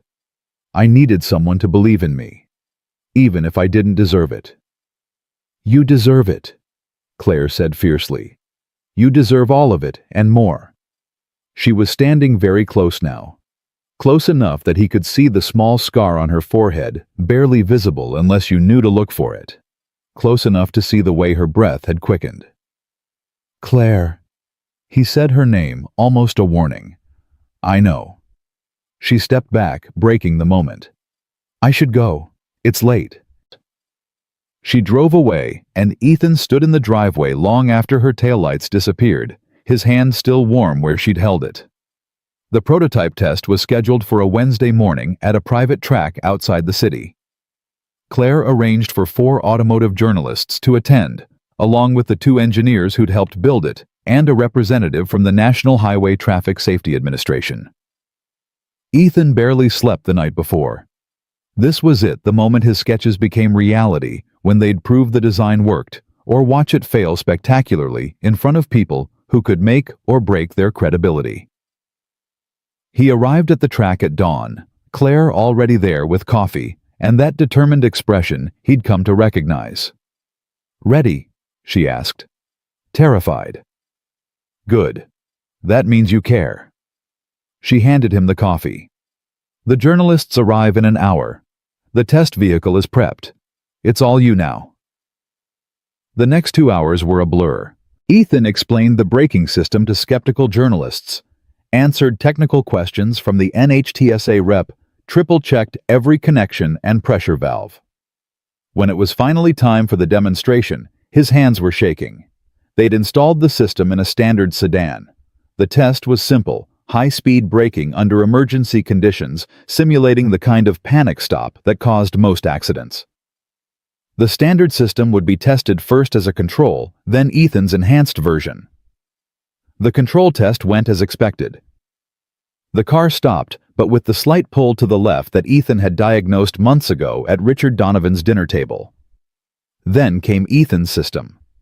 The test driver accelerated to 60 miles per hour, then slammed the brakes.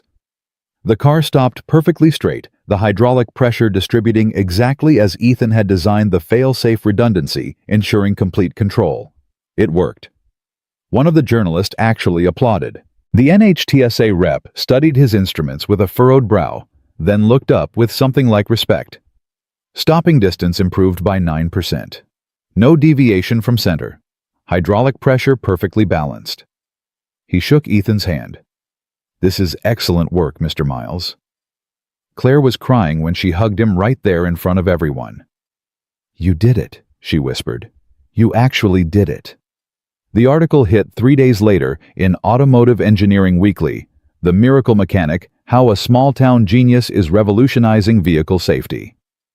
They'd used a photo of Ethan at the track, explaining the system to journalists, Claire standing proudly beside him. The story went viral. National news picked it up.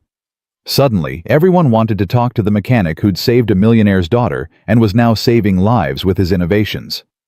Ethan hated the attention, but endured the interviews because Claire asked him to. And in every interview, she made sure the reporters knew equal partners, shared credit, mutual innovation. "Ethan's the genius," she told a CNN reporter.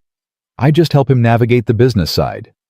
"And you're the one who believed in it," Ethan added, refusing to let her diminish her role. "None of this happens without you." The orders started coming in. Automotive manufacturers wanting to license the technology. Safety organizations requesting consultations. Investment firms offering capital for expansion. Within 6 months, they'd outgrown the small workshop. Claire found a property in Millbrook, an old warehouse that had once been a machine shop, with good bones and enough space to grow. "What do you think?" she asked, standing in the empty building with Ethan. He looked around at the space, imagining equipment and workstations, a real engineering lab, a place to bring his designs to life. "I think it's perfect," he said. "But we can't afford—" "We can now." Claire pulled out her phone, showed him the balance in their business account. 6 figures and growing. Ethan stared at the number, unable to process it. "That's real. That's real. And it's just the beginning." She turned to face him.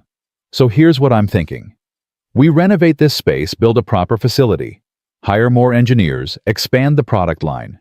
You focus on design, I handle operations. We build something that lasts." "Miles and Donovan Engineering," Ethan said, testing the words. "Actually, I was thinking Donovan and Miles." Claire smiled. "Alphabetical order. Partners should be equals." He looked at her directly. "Miles and Donovan, or no deal." She laughed and extended her hand. "Miles and Donovan it is." They shook on it in that empty warehouse, and Ethan felt the future shift, possibilities expanding like a blueprint unfurling. The renovation took 3 months. They worked alongside the contractors, Claire in jeans and work boots, Ethan designing the layout for maximum efficiency. Noah came after school doing homework in what would become the office, sometimes helping paint walls or organize tools. The official opening was scheduled for a Saturday in June. Small ceremony, just friends and local press. But on Friday night, Claire showed up at Ethan's house with a bottle of champagne and an envelope. "I wanted to give you this before tomorrow," she said, sitting at his kitchen table. "Just us." Ethan opened the envelope. Inside was the official partnership document, professionally printed and bound. Their names on the cover, Miles and Donovan Engineering, LLC. Equal partners, just as promised. But there was something else, a handwritten note in Claire's elegant script.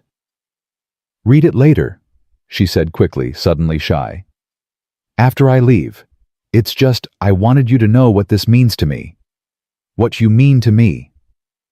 "Claire, let me say this." She took a breath. "You didn't just save my life that night on the highway. You gave it meaning. Before the accident, I was drifting. Following my father's plans, living someone else's dream. But you showed me what real purpose looks like. You run toward danger to help people. You design things that save lives. You raise your son to be kind and smart and brave. You're everything I was taught success should look like, but you have none of the things my father values. And that made me realize I'd been measuring my life with the wrong ruler." Ethan felt his throat tighten. "You showed me something too," he said quietly. "You made me believe my life wasn't over, that those sketches weren't just fantasies, that I could be more than—" He stopped, the words catching. "Sarah left because she wanted more than I could give. Said I'd wasted my potential, that I was stuck. And I believed her. I thought this was all I'd ever be, a mechanic barely scraping by, raising my kid alone, trying not to want anything more. But you looked at me and saw someone worth investing in, worth believing in. You can't know what that did for me." Claire's eyes were wet. "So we saved each other." "Guess we did." She stood, came around the table, and hugged him. Not a professional embrace, not gratitude, something deeper, more real. Ethan wrapped his arms around her and let himself feel what he'd been denying for months. He was in love with her, completely, impossibly in love. When she pulled back, she was smiling through tears. "Tomorrow's going to be amazing. Our company, Our dream. Everything we built together. It's all real now. It's all real, he agreed. After she left, Ethan read the note. Ethan, you once asked why I wouldn't forget about you. The truth is simple. You reminded me what courage looks like. Not the kind that comes from privilege or power, but the kind that comes from choosing to help even when it costs you everything. You could have driven past that night. You could have refused my partnership. You could have stayed safe instead of running into that burning building. But you didn't. You never do. And that's changed me in ways I'm still discovering. Thank you for saving my life twice, once from fire, once from meaninglessness. Claire. The opening ceremony the next day was everything they'd hoped. Local officials came, the mayor gave a speech, journalists took photos.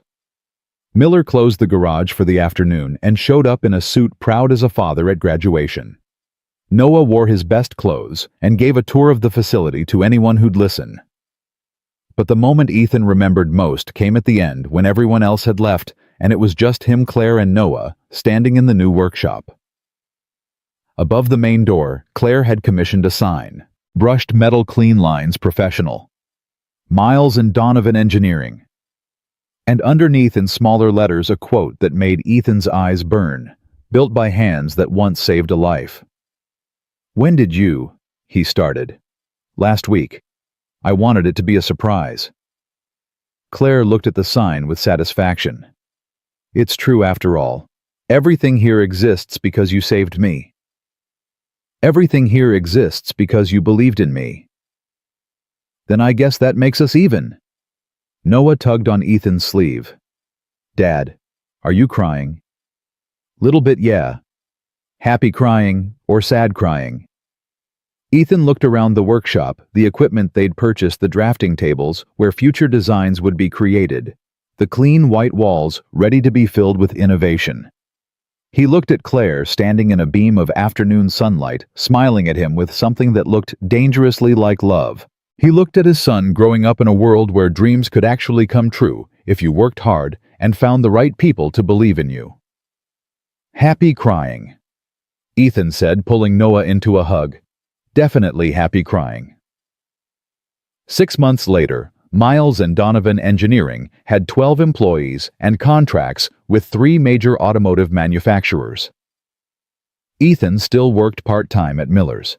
Some habits were hard to break, but most of his days were spent designing, innovating, creating safety systems that would save lives he'd never meet. Claire had an office in the facility, but she spent most of her time in the workshop, learning the technical side with the same determination she brought to everything. She'd cut ties with her father's company, choosing to build something on her own terms. Noah thrived, his science projects getting more sophisticated, his dreams expanding. He talked about MIT now, about becoming an engineer like his dad, about designing things that mattered. And late at night, when the facility was empty and the only light came from the lamp on Ethan's drafting table, Claire would bring coffee and sit beside him while he sketched. "What are you working on?" she'd ask, and he'd explain, and she'd listen, and the space between them would shrink until sometimes, just sometimes, their hands would brush, their eyes would meet, and the air would crackle with possibility. They hadn't defined what they were to each other. Business partners, definitely. Friends, certainly. But there was something more, something growing in the spaces between words, in the Saturday mornings at the garage, and the late nights at the workshop, and the way Claire looked at Noah, like he was already hers. Ethan told himself to be patient, to let it develop naturally, to not rush something that felt important and fragile and absolutely terrifying. But on a Tuesday evening in November, when Claire showed up at his house with takeout and that smile that made his heart stumble, Noah looked up from his homework and said, "Claire, when are you going to move in with us?" Ethan choked on his water. "Noah, what? She's here all the time anyway, and she makes you happy, and I like her." Noah looked at Claire seriously. "Don't you like us?" Claire's face had gone pink. "I like you very much." "Then why don't you live here? We have room. Dad could fix up the spare bedroom, unless—" Noah's eyes widened with sudden understanding. Unless you want to share a room with Dad, that's okay too. Mom had her own room before she left, but you're not like Mom, so... Noah. Ethan's face was burning. That's enough. But Claire was laughing that bright free sound that made everything better. You know what, I think Noah's onto something. Ethan looked at her in shock. What? Not the moving in part. Not yet anyway. She set down her coffee and crossed to where Ethan stood frozen in the kitchen. But the part about us being more than business partners, that part he's right about. Claire, you don't have to. I know I don't have to. I want to. She took his hand the same way she had that night in the driveway months ago. Ethan Miles, you saved my life, changed my world, and showed me what real courage looks like. And somewhere along the way, I fell completely in love with you. Noah gasped. Ethan's heart stopped. You, he started. Love you. Yes, I do. Claire's hand tightened on his. And I know there are a million reasons why this is complicated. Your life, my family, the business, everything. But I also know that I've never felt more myself than when I'm with you and Noah. That I'd rather eat boxed spaghetti at this table than have a 5-course meal anywhere else. That when I imagine my future, you're in every version of it. Ethan couldn't breathe, couldn't think, couldn't do anything except stand there while the woman he loved told him everything he'd been too afraid to hope for. Say something, Claire whispered. I love you too. Ethan said the words he'd been holding back for months, finally breaking free. So much it scares me. You're brilliant and kind, and you see the best in people even when they can't see it themselves. You gave me back my dreams. You made me believe I could be more. And His voice cracked. I never thought someone like you could love someone like me. Someone like you is exactly who I love, Claire said. The hands that save lives, the mind that creates solutions, the heart that raises Noah to be extraordinary. That's you, Ethan, all of you. And I love every part. This is the best day ever, Noah announced from the table. They both laughed, and then Claire was kissing him soft and certain, and Ethan was kissing her back, pouring months of longing and hope and absolute terror into the connection. When they finally pulled apart, Noah was grinning. Does this mean we're a family now? He asked. Claire looked at Ethan, then at Noah, her eyes bright with tears. If you'll have me. Yes, Ethan and Noah said together. The future unfolded slowly, beautifully. Claire didn't move in right away. They took their time building their relationship alongside their business. But she was there most evenings, helping with homework, making dinner, filling the house with laughter that had been absent too long. Miles and Donovan Engineering continued to grow. They hired more engineers, expanded the product line, opened a second facility. The designs they created saved lives, provably, measurably. The industry called Ethan the miracle mechanic. But he was just a man who'd refused to accept that his dreams were too big. Noah got older, smarter, more confident. He wore the company logo on his backpack, told his friends his dad was changing the world, dreamed about joining the family business someday. And on a spring morning, 2 years after that first partnership handshake, Ethan stood in his workshop, their workshop, and looked at what they'd built. State-of-the-art equipment, talented engineers, designs that would save thousands of lives. A business born from catastrophe and built on belief. The sign above the door still read, "Built by hands that once saved a life." But now Ethan understood it meant more than that night on the highway. It meant all of it, every moment of courage, every decision to help instead of hide, every time someone chose to believe instead of doubt. Claire found him there, wrapped her arms around him from behind, rested her head against his shoulder. "What are you thinking about?" she asked. "Everything." Ethan turned in her embrace. "That night on Route 17, your father's dining room, the factory fire, the first prototype test, Noah asking when you're moving in. That was pretty bold of him. He gets it from his dad." Ethan smiled. "I was thinking how none of this should have happened. How one decision changed everything. How I almost drove past that accident. But you didn't. No, I didn't. He kissed her forehead, the small scar barely visible now. Best decision I ever made. Second best, Claire corrected. The best was saying yes to the partnership. Pretty sure falling in love with you ranks higher. Well, when you put it that way. She smiled that beautiful smile that had become home. Though I'd argue I'm the one who made the best decision, tracking down a grumpy mechanic who told me to leave him alone. I wasn't grumpy. You absolutely were. Are sometimes. But I love you anyway. They stood together in the workshop they'd built, surrounded by designs that existed because someone had believed when it was easier to doubt, because courage had won over fear, because two broken people had found each other in the wreckage and decided to build something beautiful. Outside, Noah was showing visitors around the facility, proud and confident, growing into the man his father had always hoped he'd become. Above the door, the sign caught the morning light, built by hands that once saved a life. But Ethan knew the truth now. They'd saved each other again and again in all the ways that mattered. And they'd keep saving each other, keep building together, keep proving that sometimes the most extraordinary things begin with the simplest choice: to stop, to help, to believe, to dare to hope that broken things can be fixed and dreams can become real and love can bridge any gap if you're brave enough to reach across it. The mechanic with grease-stained hands and the millionaire's daughter had built something that would outlast them both, not just a business, but a legacy of innovation and compassion, proof that when you measure success by lives saved instead of dollars earned, everyone wins.